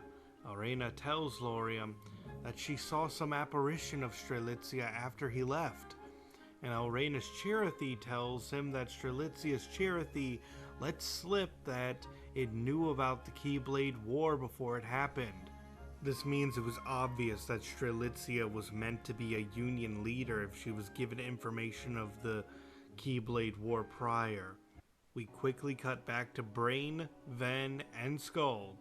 Ven asks Brain what he's been up to since all Brain has been doing from the beginning is reading a book since they got there. Brain answers that this world is doomed and he has a plan to stop it. At this moment, the data world begins to warp, crackle, and glitch. More data ghosts start appearing and Brain comments, "So it's already begun." A lot of filler events happen after this point, so let's do a speed run to get our player character caught up with everyone else, because if you forgot at the moment, all this information about, like, the world ending, the 5 Union leaders know about it, kinda, and you as the player know literally nothing. So let's speedrun until everyone gets caught up with what's going on. Excuse me, After I know Laurium, things. we hang out with Ephemer. The sky starts glitching. We go to the tower. We meet Ventus. We open a secret door to a computer room. We learn that all worlds that we've been visiting have all been one world connected by land in the previous game. But the foretellers train child soldiers to travel via portals they summon to prepare everyone for a big event that is about to happen that is going to separate all worlds. The question soon becomes, is the world that they are in real or virtual? I kind of already spoiled that it's, you know, virtual. I think the data ghosts and the sky glitch, kind of a big... Let's ignore that for the time being. Anyway, the data ghosts they're seeing is the real world meshing with the virtual world, and our player is then tasked with going through the in-between using an unstabilized portal and stop what's causing it. At this point, we are yeeted into the unstabilized portal and pretty much will not be back for a good length of time. So, while the player character is away and performing actions in the final Disney world, it is time for everything to get intense. From this point on, it will be revelation after revelation. The world is coming to an end, so that means the game is coming to an end. Let's start by going 5 years ago. 5 years ago, Luxu and the Master of Masters begin to have a conversation. The Master informs Luxu that the world is to be destroyed and rebuilt. Luxu asks, when everything is done, they could just come home, right? And the Master says, not everyone. Luxu grows frustrated that the plan is to let everything get destroyed and flee to a new world, abandoning the old one. The Master of Masters then informs Luxu that there is a way to destroy darkness. It isn't easy, and it takes careful planning. Unfortunately for right at this moment, we can't really discuss what is going on with the Master of Masters and his plot, because that will be revealed in just a little bit. Until then, let us move on with the story. And if I sound different, I'm speaking again from a much different point in time. Back to the story. The Union leaders all Qaza time travel! discuss how the world is glitching, how the data world is connected to the real world, and that there must be a way to travel between the two. The data world is destabilizing, and they must figure out how to save the dandelions. It was then that Brain recalls Master Ava, giving him the Book of Prophecies, and a list of the Union leaders which none of them are supposed to see. In fact, in this cutscene, it is also shown that Brain was not the leader who was supposed to be given the book in the first place, that thing he's been reading this entire time. And it is not stated who was really supposed to get it yet, though. Brain opens the book to find a list of Union leaders. Fade to black. We cut to Daybreak Town. Maleficent, with the aid of capital D Darkness, makes their way to the town square. It is here that the Darkness tells Maleficent how to time travel into the future, and we get the rules of that as well. Rule number 1, this can only be done if you are just a heart, similarly to that of going back in time. 2, you need someone to remember who you are in order for your body to be transferred to a very specific destination. And number 3, you need a medium, something related to you, as in a very close personal belonging at the destination in order to maintain your memories. Time travel in Kingdom Hearts is still theoretically possible if you don't meet all of the criteria. You just don't know when you will reform, and 2, you may not have your memories when you do reform, if you do not follow the rules I have just established. It is also here that Darkness tells Maleficent of a device in Daybreak Tower that can help her release her heart from her body in order to time travel. Hey, Scarlet This device is known as the Lifeboat. Maleficent does snap back, though, telling Darkness to remove her heart without any guarantee that this will work. Darkness guarantees her that this will work by telling her that it was all written in the Book of Prophecies. Maleficent questions the fact that the book was even allowed to be read by Darkness, but Darkness assures her that it indeed was able to read the contents, meaning that for some reason, as the Master of Masters was writing the book, he was allowing Darkness to read parts of the Book of Prophecy for reasons we currently do not know. But let's get back to the Union leaders. I'm sure they're having a great time. It is here that we find out that the 5 Union leaders, all names are accounted for except Strelitzia, confirming to everyone that she was supposed to be one of the Union leaders. However, it is also here that we found out that there was one name not on the list. The Union leader that was never supposed to be a leader and most likely murdered Strelitzia for her book in the darkness of the abandoned house was Ventus. Ventus at this point looks to everyone confused. He saw Ava at the abandoned house. Wait, he doesn't remember it exactly. But Ava gave him the book, right? Wait, no. Ventus is unsure. His mind is playing tricks with him. What did he do? Back to Maleficent and Darkness. As they make their way to the lifeboat, Darkness reveals to Maleficent why they are interested in sending her back to her time. Darkness's objective is to send Maleficent back to her own time to act as a waypoint. Remember the rule of time traveling to the future. You require someone to remember you to act as a way to reform your body instantaneously. Maleficent, having met Darkness, could allow Darkness to one day use her as a way to the future. Maleficent once again does not like to be used like this, but she knows Darkness's plan should work.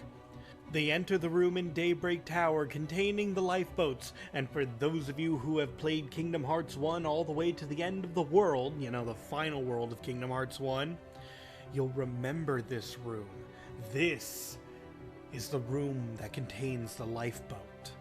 Darkness advises her to get in, but Maleficent doesn't go just yet, and her stalling allows her to be found by Lorium, who has followed them.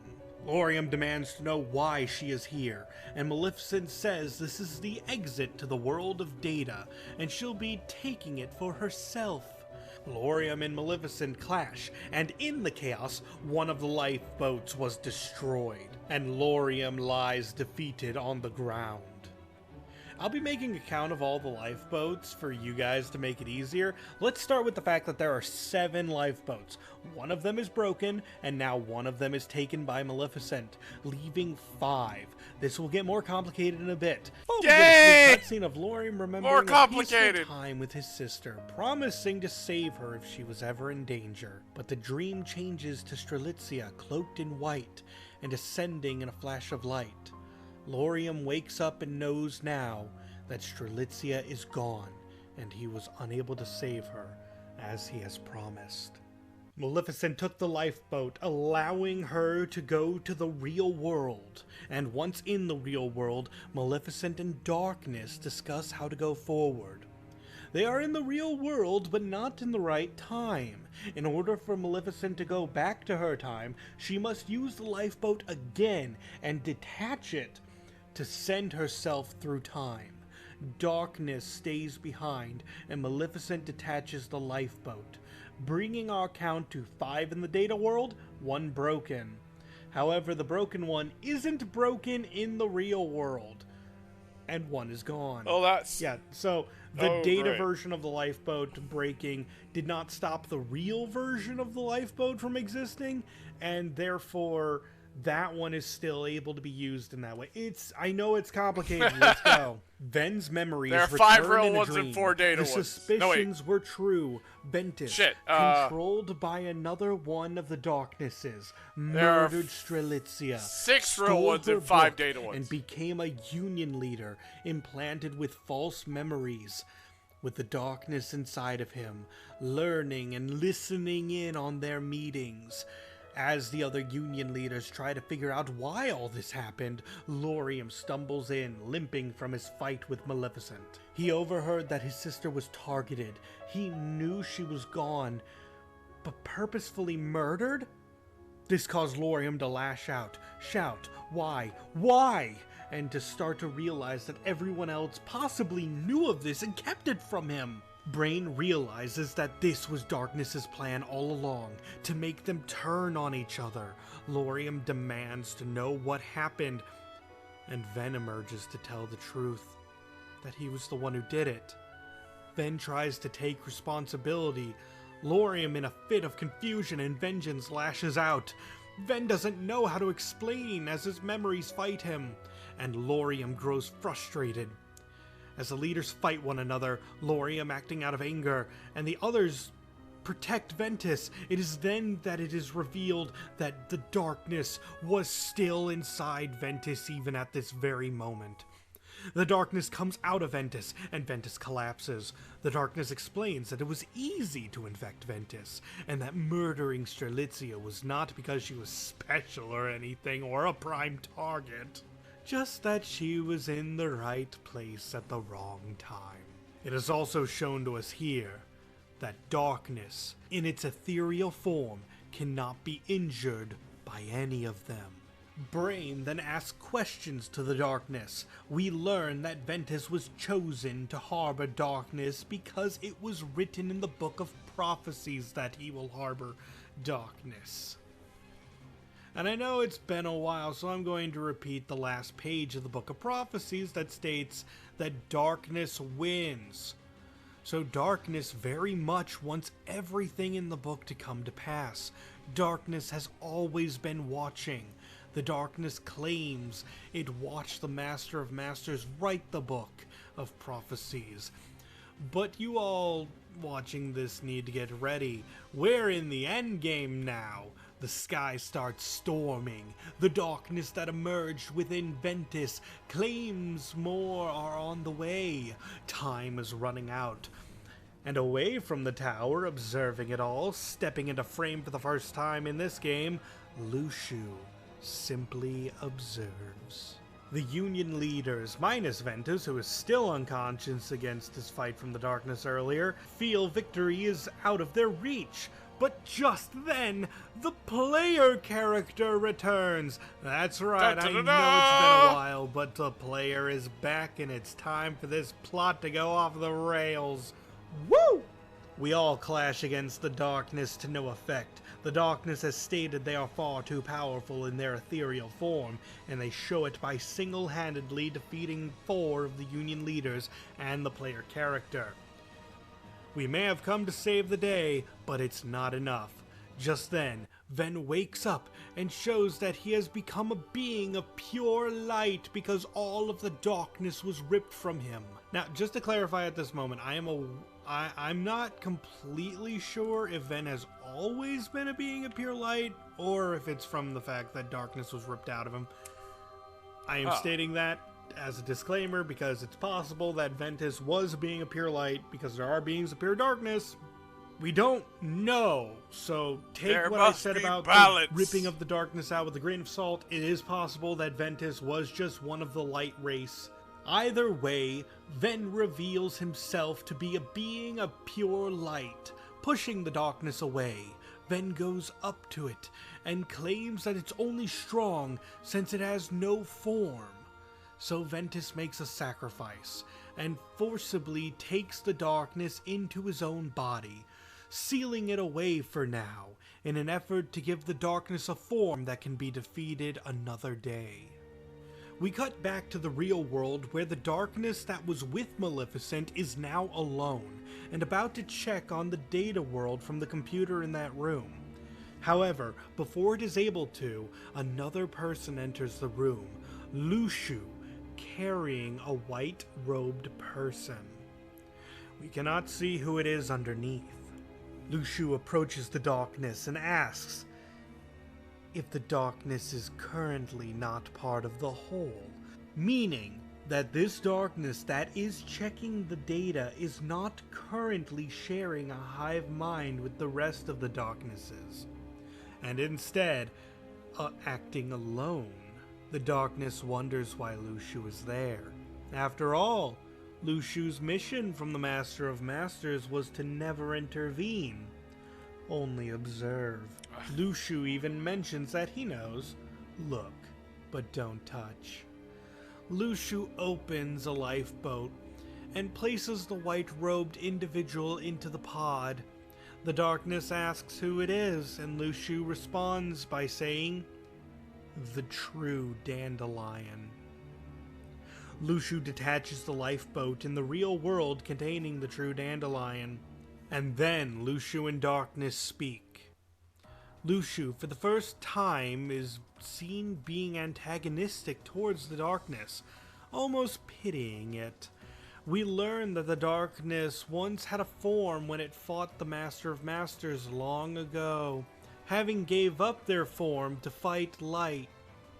And despite winning, they became insatiable, wanting to expand and take over everything from every world, including the world of light and the world of data. They want to expand and control every world, never satisfied. However, the more they spread and the more they stay ethereal, the less of their own being remains. And they seek out new vessels to infect, to maintain their individuality, their self. Luxu draws his keyblade despite knowing that they are supposedly invulnerable to it. Luxu claims that the darkness is in his way, and the darkness claims Luxu is in theirs. And fade to black. At this point, we don't know how this battle concluded, or even if there was a battle at all. Again, you may speculate what happened here. It is never said. Luxu will appear later, darkness does not, but maybe it's inside of Luxu. We don't know. But before we move on, who knows? I nearly forgot to mention that after the Keyblade War, a total of 6 darknesses found its way to the data world. Still got a lot left. So we're going to talk more on that in just a little bit. Okay. I know we're taking in a lot of lore. Let us cut to some more mystery and wrap up a couple character plot beats. Now then, Ventus, having taken in the darkness, caused him to pass out. While resting, Laurium contemplates taking revenge on Ventus for the murder of his sister. But Laurium knows that it wasn't Ventus, but the darkness that he sacrificed his own heart to trap that killed his sister. Ultimately, Laurium forgives Ventus for succumbing to the darkness, as he is certain his sisters would have preferred it this way. Shortly after, Elrena shows up to tell everyone that her Chirithy claims to have seen someone who looks a lot like Strelitzia wandering around with a white robe on, and traveling together with a black-coated man just recently. Brain tells everyone that there should be data backups of all the Keyblade wielders somewhere, and there's a chance that is what they saw. I want to get into this later, but I'll try not to go too off the rails right now with the idea of doppelganger theories now that data backups exist. I just felt the need to mention this due to the fact that it is a plot point that I am certain will eventually come up again, because Kingdom Hearts always brings up everything eventually. But for now, let's save the wild speculation for later. It's now time for the best parts. Ahem. 5 years ago, it is here we see the Master of Masters and Luxu talking. The Master tells Luxu to hide the box and then go off to do his own thing. When the lifeboat is severed, it will be time to leave the world, for it has served its purpose. Luxu questions, "The world is going to end?" The Master nonchalantly explains, "Haven't I said it before? There is no winning against darkness, just getting everyone ready to pass on the torch." He continues to say that once they send it on to the next generation, their plan will have succeeded. From 7, all is fulfilled. From 13, chaos is born. It is here that we learn that there are 13 of these darknesses in the world altogether. The darknesses without will form together to become one entity, and when it tries to take form, that is what we know as pure-blooded Heartless. No will of their own. And there are still 13 with powerful wills, but even with wills of their own, to maintain their individuality, they must find beings with strong hearts to take over, or they will lose themselves. You can't destroy darkness if it has no form. Which is why you need a vessel with a strong heart. That's where you all come in. Wait a minute. I know how it sounds, but believe me when I say I didn't train you all just to turn you into vessels. I pushed you to become resilient. Resilient enough to withstand darkness even for it to take over your hearts. This was your plan? This is war between people and something entirely different. You can't afford to get sentimental. You need to be pragmatic. I chose this fate for you because I believed you could bear it. Now listen, there are 13 darknesses. Of those 13, we'll trap the most powerful 7 inside the hearts of each of us. We'll all go our separate ways and destroy the darkness wherever we end up. That's the true purpose of the Keyblade War.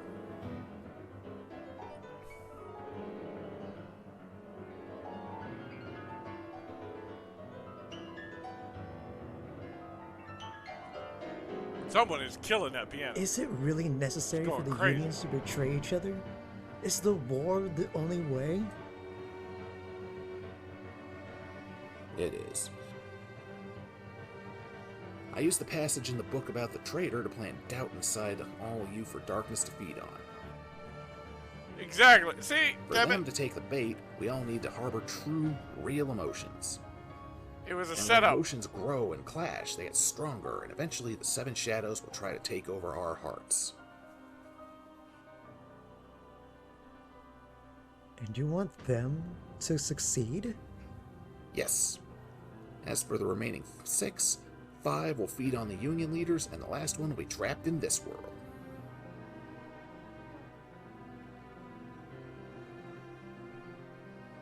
You can't do this. This sacrifice is too great. I told you not to let sentiment cloud your judgment. It's a tragedy when darkness takes over someone's heart. I know that all too well because I've seen those I care about, my closest allies, drown in darkness. This isn't some heroic tale about the battle between light and darkness. It's about honoring the dignity of those with hearts. Besides, I'm not planning on sacrificing anyone. I have a safety plan.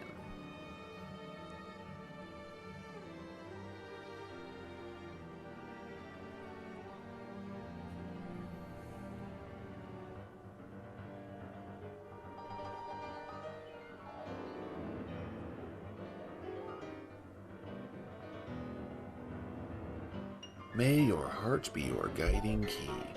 Your thoughts, your feelings, your actions.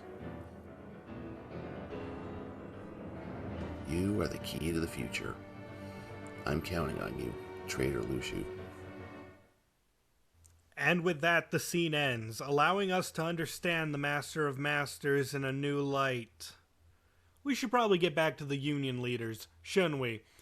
As of right now, we have the 5 Union leaders, Elrena and the player character in the basement, where the lifeboats are located, looking to take the lifeboats to the real world and to try to find more information. But it is then that they realize that the data world they are in is currently collapsing and that there is no time to evacuate. And as for the lifeboats, there are only 5 of them in the data world. After much deliberation, Ventus is given a lifeboat because he is unconscious and unable to help. Laurium and Elrena get one to look for answers about Strelitzia, and Brain gets one because his goal is to find out how to rescue everyone, leaving just one pod. Before he goes, though, Brain bequeaths the leader's Keyblade to Ephemer, as well as the Book of Prophecies, telling Ephemer that they were meant to go to him, leaving Ephemer, Skuld, and the player behind. Also, quick note that the leader's Keyblade is in fact the Keyblade that Master Ericus is seen with in Birth by Sleep. Back in the real world, Brain works and works and works, but is unable to find a way to save everyone, but at least can save the people that were in the basement. He sends Laurium and Elrena back into their lifeboats and detaches them. For some reason, a giant explosion is heard outside, and we fade to black. A black-coated man walks into frame as the screen fades to greet Brain. Back to the data world, it is still crumbling at the seams, but just when you think it couldn't get any worse, the remaining 4 darknesses, originally planned to be implanted inside each of the other 4 Union leaders, show up, looking for a way to expand across the world. They demand the Keyblade wielders to make them a portal to give them a chance. After all, there's no way to beat one of them. With a 5v1, now it's a 3v4 and it's not looking good. But just when hope is lost, the player character reveals that he has been taken by the darkness that was inside of Ventus. And the player character reveals that it was all part of the plan. The player character approaches Ephemer and tells him that he will use the leader's Keyblade to make a portal for the darknesses. But Ephemer and Skuld wouldn't allow it, so you, as the player character for the final fight of the game, must fight against Ephemer and Skuld, as they give everything they have to stop you from giving you what the darknesses want. Just before the player character finishes Skuld off, Ephemer shoots the player through the chest, making the portal at the same time, sucking the player and the 4 darknesses into the portal, and locks it, giving the darknesses exactly what they wanted, but also making it so that they could never return. Cutting back to the real world, we get to continue the cutscene from earlier between Brain and Luciu, the robed figure from earlier. Brain tells Luciu that he plans on saving everyone. He just doesn't have a plan. He doesn't have enough knowledge, but he will keep learning until he figures out what it takes, no matter how long it takes. Luciu makes a remark that it's a shame that Brain only has one life to live. And we fade to black yet again. Yeah, we didn't get much during that cutscene, did we? Returning to the data world, though, 2 pods are sent back, giving what would be the 3 of them each a pod to return in. However, the player character is gone. Ephemer and Skull take the new pods and send themselves to the real world. But it is now that our main character wakes up in the area between the data world and the real version of Daybreak Town. The Darknesses are ecstatic and congratulate the Darkness inside the player for a job well done.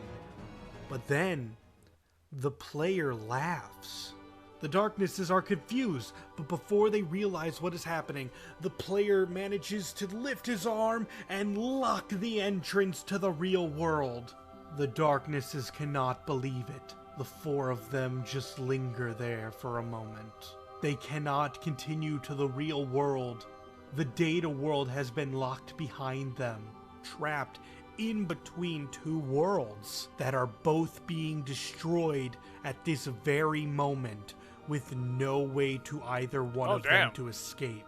The Darknesses panic, lashing out in anger, trapped with no way out. Just start flying around, the player screaming. Character holds on to his Chirithy and ultimately passes away from his injuries sustained during the fight against Ephemer. Ephemer and Skuld end up back in the real world, but when they go outside, they find that the real world is also on the verge of collapsing as well. The end of the world is upon them. They make the choice to enter the lifeboats and detach them as well, as the world crumbles to pieces around them.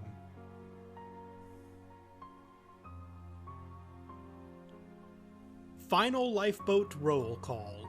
Maleficent took the first one, which triggered the self-destruct sequence of the worlds. The true Dandelion took the second. Lorium, Elrena, and Ventus took the 3rd, 4th, and 5th, and Ephemer and Skuld took the 6th and 7th. 5 years ago. Again! This time we see one of the Darknesses talking to the Master of Masters. And once again we are in the territory where I don't know what will be important or not down the line, so we're just going to let this play out and talk afterwards.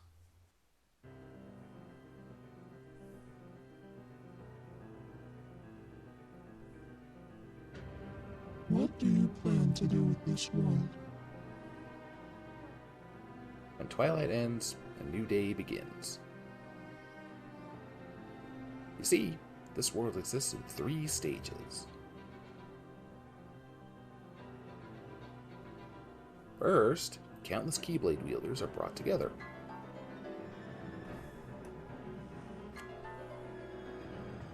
Then, as they fight through fear and see their leaders fall, their numbers dwindle, while others learn to stand on their own.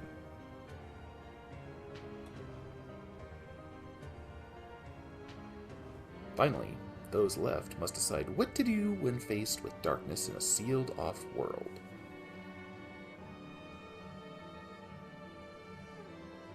And while 7 of the lifeboat's pods depart, this world will end, and a new day will dawn. So you came to this world just to end it? Well, that wasn't my express purpose. You have the Book of Prophecies and therefore knowledge of all things. Strange that you would knowingly waste your time and efforts.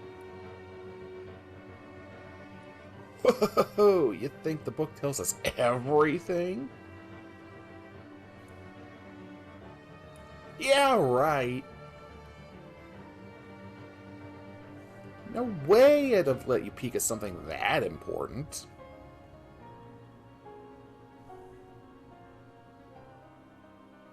Nah, the book doesn't cover much at all. Just what the Keyblade I gave to Luciu sees. And even then, only the bits important enough to jot down. But to be honest, it doesn't matter what the book does or doesn't contain. What matters is the point at which it was written. And how to get there. What do you mean? Anyone who tries to travel through time on the lifeboat will lose their body. To become whole again, they'll need two things at their destination. A medium to rebuild their bodies, and someone with memories of them. The book contains a waypoint. All this for a waypoint? Sure was.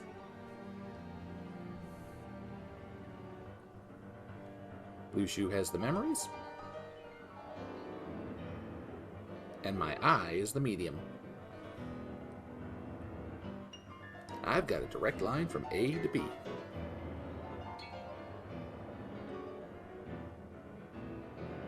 You used the book and your apprentice to travel into the future? I mean, that's not my final goal. But it is an important step. One that I won't be taking alone.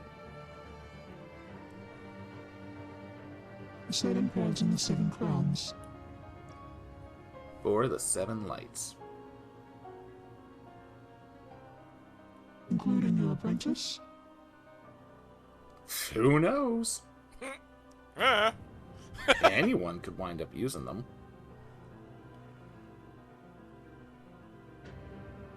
You're even more clever than I thought. Yeah, I could say the same about you. What are you all up to, anyway? What indeed? In any case, I'm tired of watching you duke it out. Although, I did see something interesting in the future.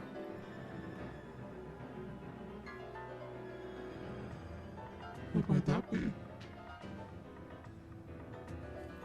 A world I can't even conceive.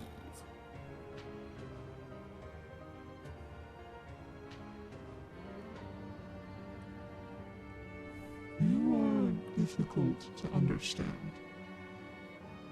You mean people? No, you specifically.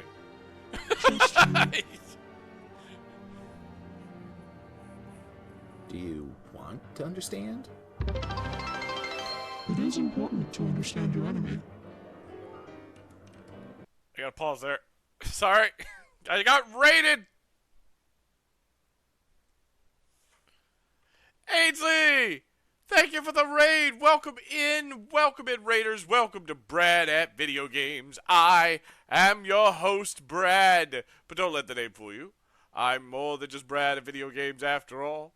I'm Brad at streaming. Hell, I'm Brad at all things. But most importantly, I am Brad to the bone. Brad! How did your art go? Ah! Candy! Hello, Candy. We're good? We're loud enough?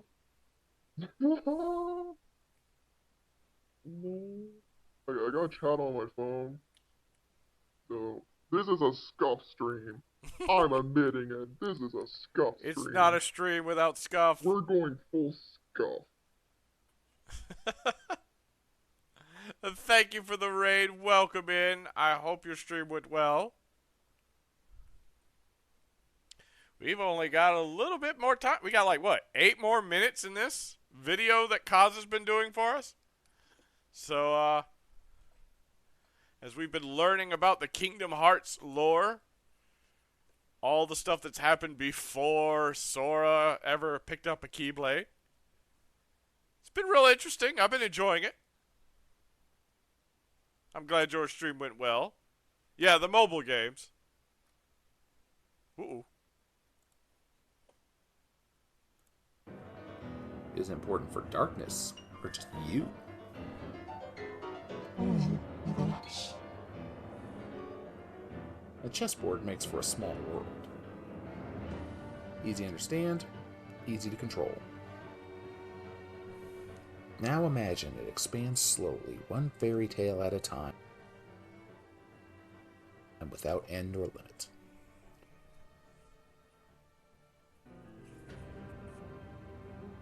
No matter how large the world grows, no matter how many countless lives spent expanding it, darkness spreads to every corner. It's kind of unfair, really. We can run and we can hide, but you always seem to stick with us every step of the way. We are friends, after all. I could use some alone time, you know. So, where is it that you plan to run off to next? A new world, one that I can't even conceive. A world where neither light nor darkness rules. Where might that be? Do you know what sets people apart from other living beings? People want to believe in the future, even if they won't be around to see it. I want to believe too. Believe in a world beyond what we can imagine. A world of fiction. Fiction? Not the data world? Nope. If you imagine hard enough, you can make anything a reality. He's in like the Winnie the Pooh book! A world I can't even conceive. And that is?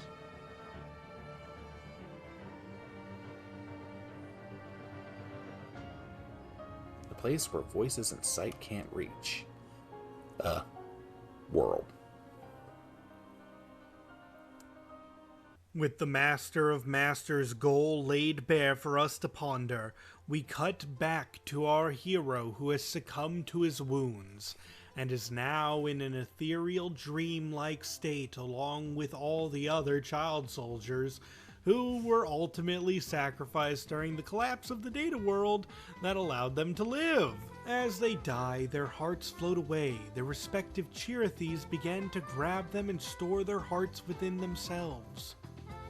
This transforms the Chirithes into Dream Eaters, the very same that we see in Dream Drop Distance. They are protecting the child soldiers' hearts until someone someday will awaken them. The player asks, "Am I going to sleep too?" And Chirithy tells the player that it is up to them. They can go to sleep and become another one of the Dream Eaters, or choose to let go and have their heart melted down and form into a new one in a new life. The player makes his choice, and their heart melts into a new one.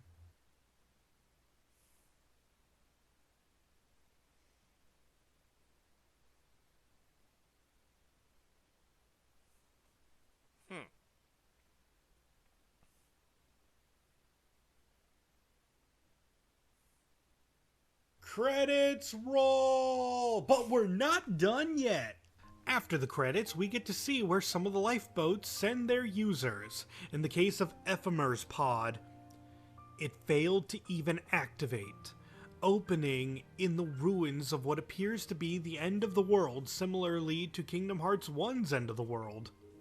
Maleficent manages to reform at the scene of Kingdom Hearts 2, being remade whole as their medium was the cloak carried by Maleficent's raven and memories provided by the three good fairies. Lauriam wakes up in a field of flowers. Due to not having a medium or person to remember them, they awaken with no memories. Neither do Ventus nor Elrena.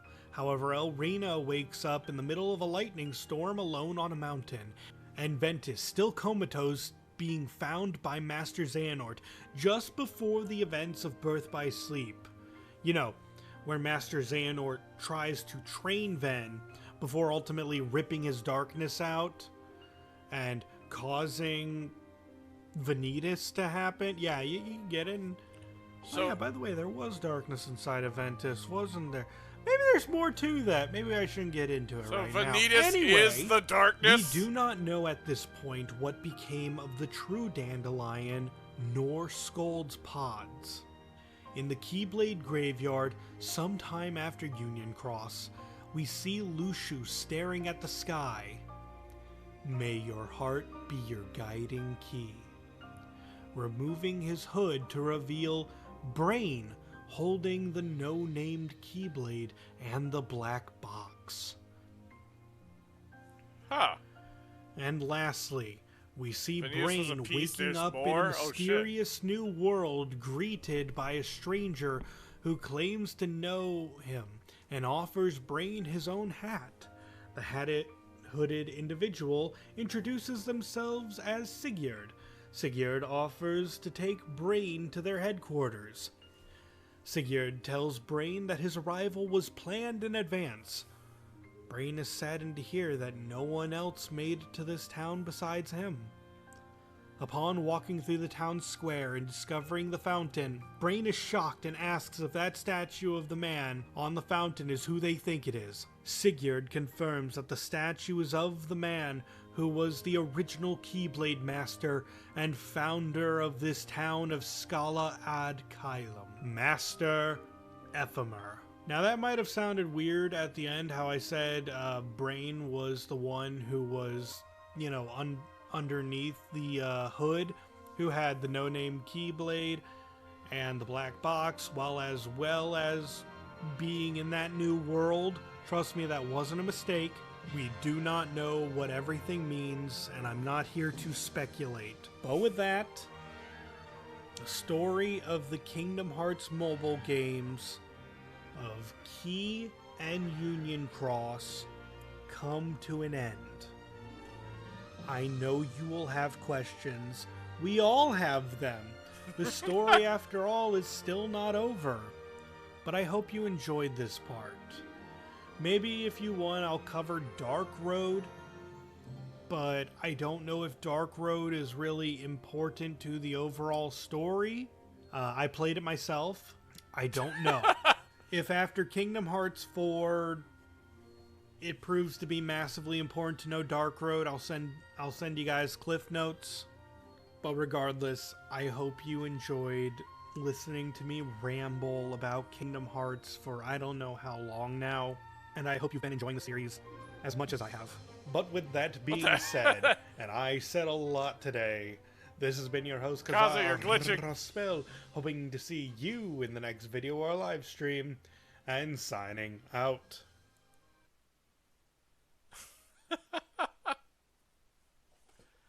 Well, that was interesting. Oh, everybody give it up for Qaza. For doing a lot of work that he didn't need to, but he wanted to, and now we know a lot more about Kingdom Hearts because of it. We also have a lot more questions about Kingdom. You did your best, yes, exactly. It was great. We know a lot more about Kingdom Hearts. Unfortunately, that just made a whole lot more questions and made us realize we don't understand all that much. We know more. We just found out that we know even less, though. It was really good. I enjoyed it. It was a little weird jumping into the middle, like stopping at the middle and jumping into the Kingdom Hearts movie, but your video was very well done. Thank you so much for all the work you did. In fact,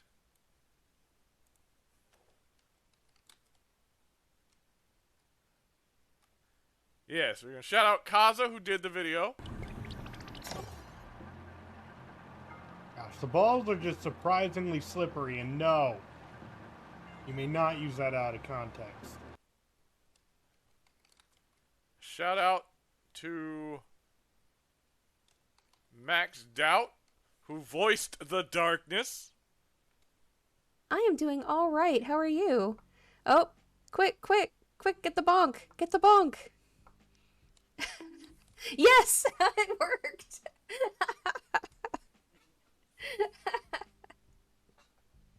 I can't believe it worked. A shout out to Five Kinds of Magic, aka Daketh, who did the voice of the Master.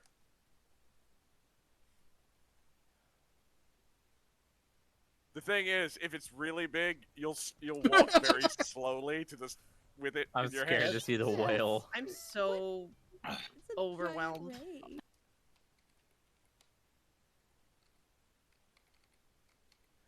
And a shout out to Isaac the Icicle, who did the voice of, how do you pronounce it, Lushu? I want to live. The traitor. I want to live.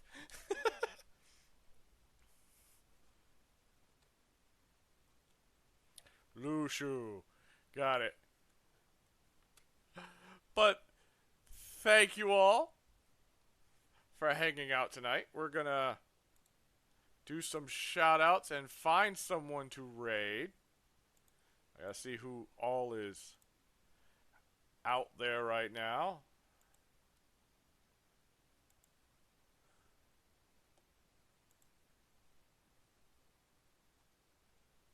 Is he still playing that game? How long are you playing that game? Sorry. I've been lurking someone's stream before I started streaming, and like he's just been going. So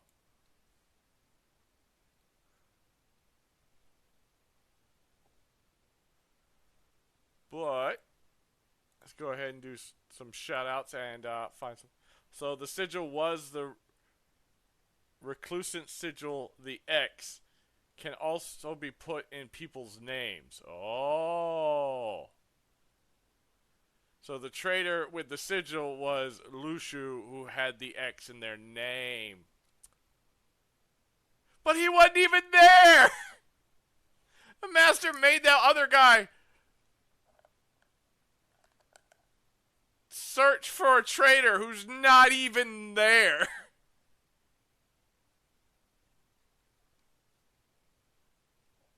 Also that the other 5 would literally search, literally open their hearts to darkness and doubt. That's fucked up.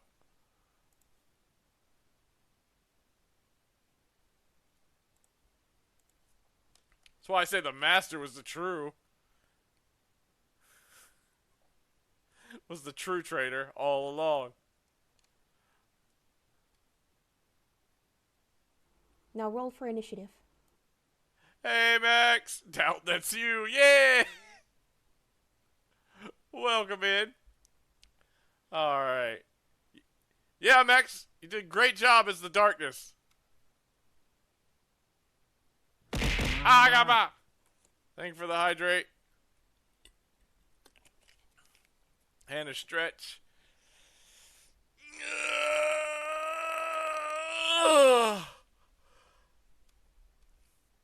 All right, let's see. Starting. We have, let's see, we got Ashlyn Rydell.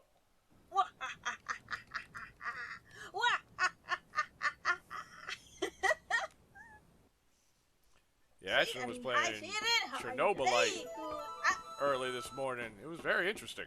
It's a very interesting game. Next game is only 4 hours long.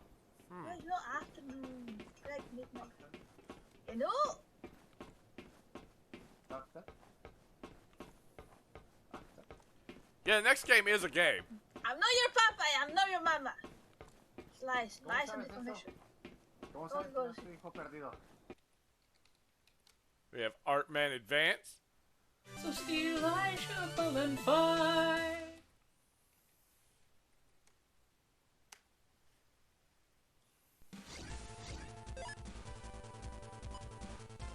Okay, that's perfect. Somebody clip that. Look at how those chips have lined.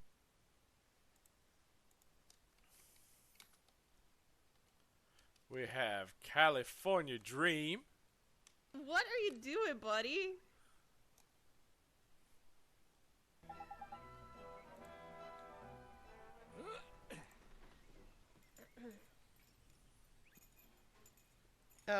Drippy, what are you doing?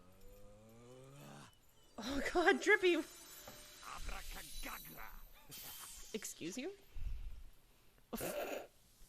He just kamehameha'd at them? Oh, damn. Drippy is channeling the demons. Okay. Damn, Drippy.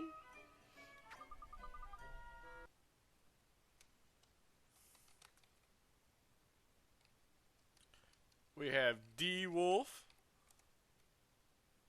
Bring on the chaos.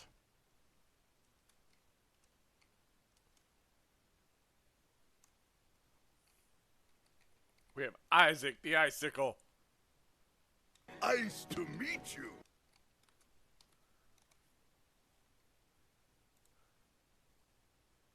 His nose like a cherry. His droll little mouth was drawn up like a bow, and the beard of his chin was white as the whoops. Okay, whoops. The beginning of his audiobook. I mean, I could, but also I made a mistake in reading. Whoops. Excuse me. So that didn't happen. His droll little mouth. That didn't happen. The mistake didn't happen. You didn't hear it. We have Lunatil.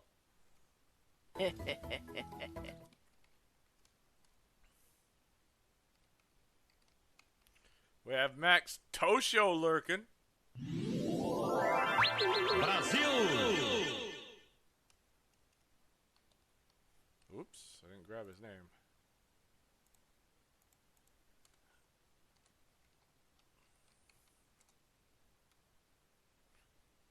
Did I not? Oh, wait.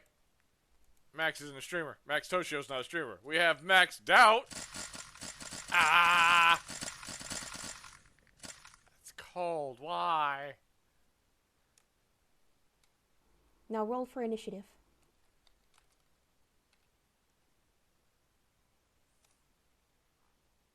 Yeah, she can hear us. Max, you're sweet. Oh, Max, you're adorable. Love you, Max. We all do. Charcuterie. Max is super cool. Yes, everyone Why go is follow that Max. a quote? Yeah. Why is It has been charcuterie decreed. one of my quotes? We have Qaza Raspel. Why am I visible? This is awkward. Mysterious fruit tree. You won't believe what you can... Look, all I'm saying is you can learn a lot about Hawaii from this game. Like, when you bash down trees, you can get coconuts. Hey, Buster! Let's see, you can get mysterious fruit. You won't believe the things you can get off of these trees. What the f... We have Saddam KRV. Oh, sweet baby Jesus.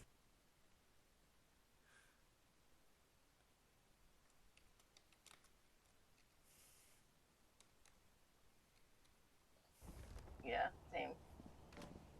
Oh my god! Saddam, there's bees! Get out of there! Jesus Christ! My hands are full, I can't jump! You can climb! Climb! Are you in? Yes, I'm in! Oh, Fucking closing the goddamn door. they have bees out there! Alright, we got a total of 142. We have Slurp the Rabbit. It is now bad time.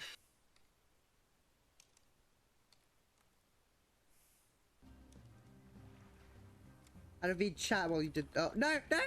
No, wrong button! Chicken. Anyway.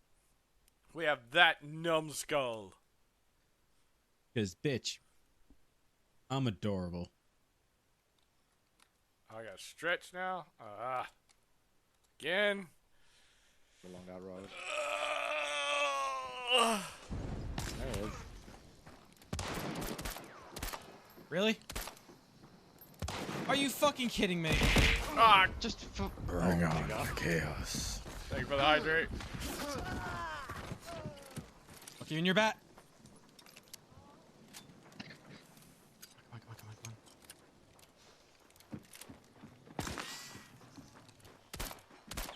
cavalry save. Just... Oh my god! Always side jump. Jesus. I can't believe this. I can't either. I fucking downed 2 melee fuckers with a knife. You guys suck balls. Nice to meet you. Everybody's... Hey, Isaac. Hey, D-Wolf. We have the Mad Custodian. It's me!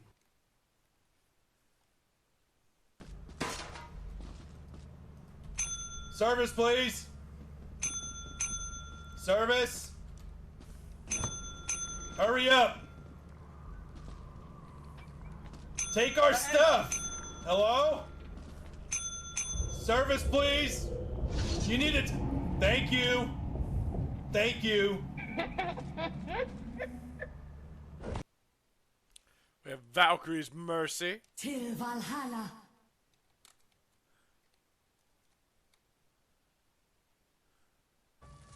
You wouldn't destroy my social standing, because I have none. I'm not social enough. We have Zernok. Disturbs my slumber.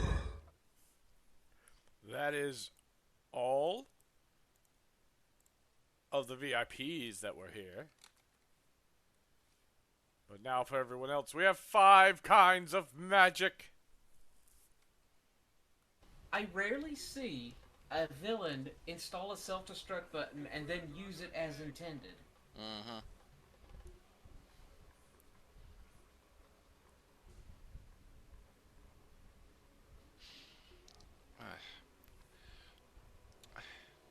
What's next? Could someone do me a favor and clip that March of the Rhinos I did a few minutes ago? I think that'd be fun. I'll try, but let's see. We have Ainsley Claredale.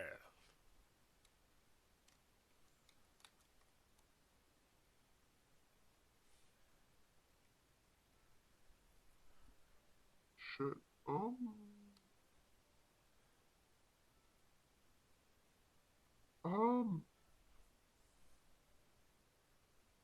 This is going to be a wonderful clip. Chat, how do I hand? How do I hand this? How do I... How do I handle this situation? I don't know if Bear Fur streams. We'll shout them out. Oh, they do. Any clips from Bear Fur? Doesn't seem that way. Buster Kibbins streamed a long time ago. I don't think they have any clips.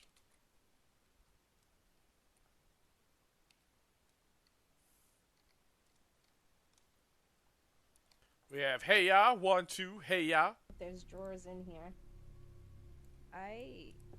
Oh god. Yeah. Hey Ya. Definitely looks like a fancy bottle of wine, but I guess it's bottle of. We have Huge Meat.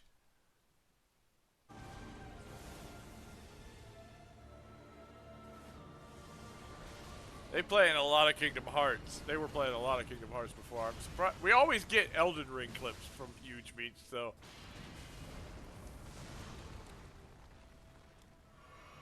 Where's he come down from?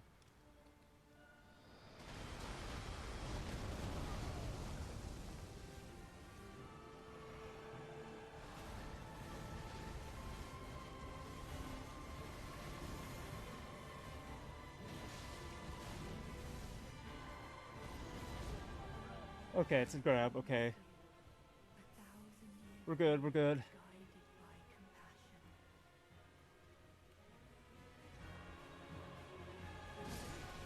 Fuck you, you piece of shit.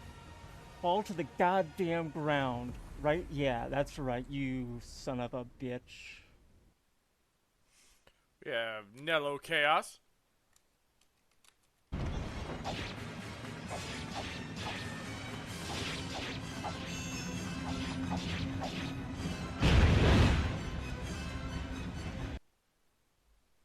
We have Scarlet Echoes.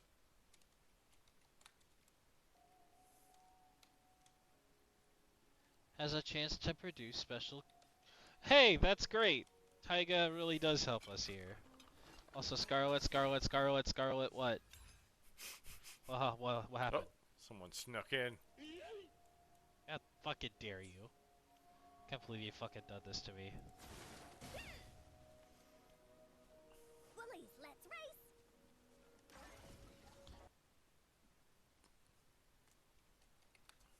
Played Kingdom Hearts yesterday and went from the start of the game to beating Agrabah in 4.5 hours. Ooh. See, we have DJ Mac 99. You know what I've come to realize, chat? I suck at Halo. I suck at shooters, full stop. Play them all the time. I feel like you should play Lost Kingdom, but it's a card game. I'm not scared. Oh.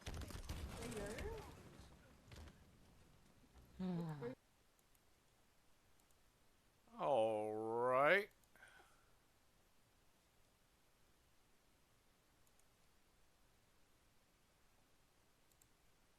Let's see, who are we going to raid?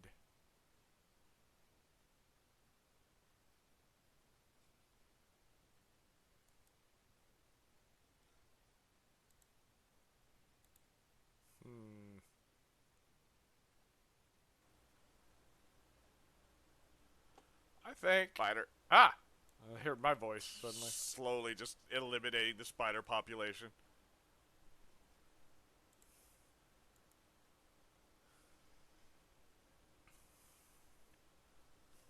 I'm sorry. I'm sorry. I'm sorry. I read in chat. Destin, you're killing me. Oh my god.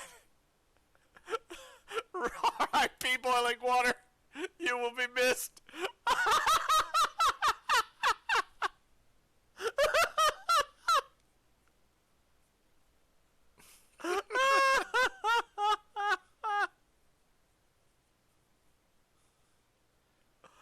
Oh my god. Oh my god, that one really got me. Okay. Woo. Woo. Okay, yeah, so I'm easily amused. Leave me alone. Alright. We are going to raid a VIP of ours. We're going to raid Devilmancer. Oh, the devil's dead. Who is Bye, devil. I'm alive. Currently For now. streaming some Deep Rock Galactic, Fuck the gem. which I played for the first time on Sunday. That's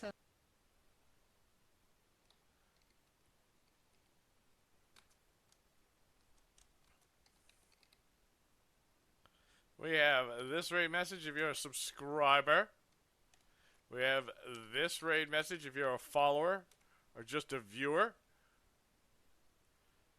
Feel free to spam those in the chat. Let them know where you came from. I'm going to go ahead and start the raid.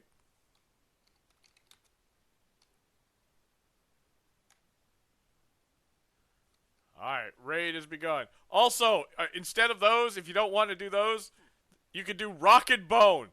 That's what we were yelling out the last time. Instead of Rocket Stone, we were yelling Rocket Bone. So you could do that one instead if you want. Just yell out Rocket Bone. But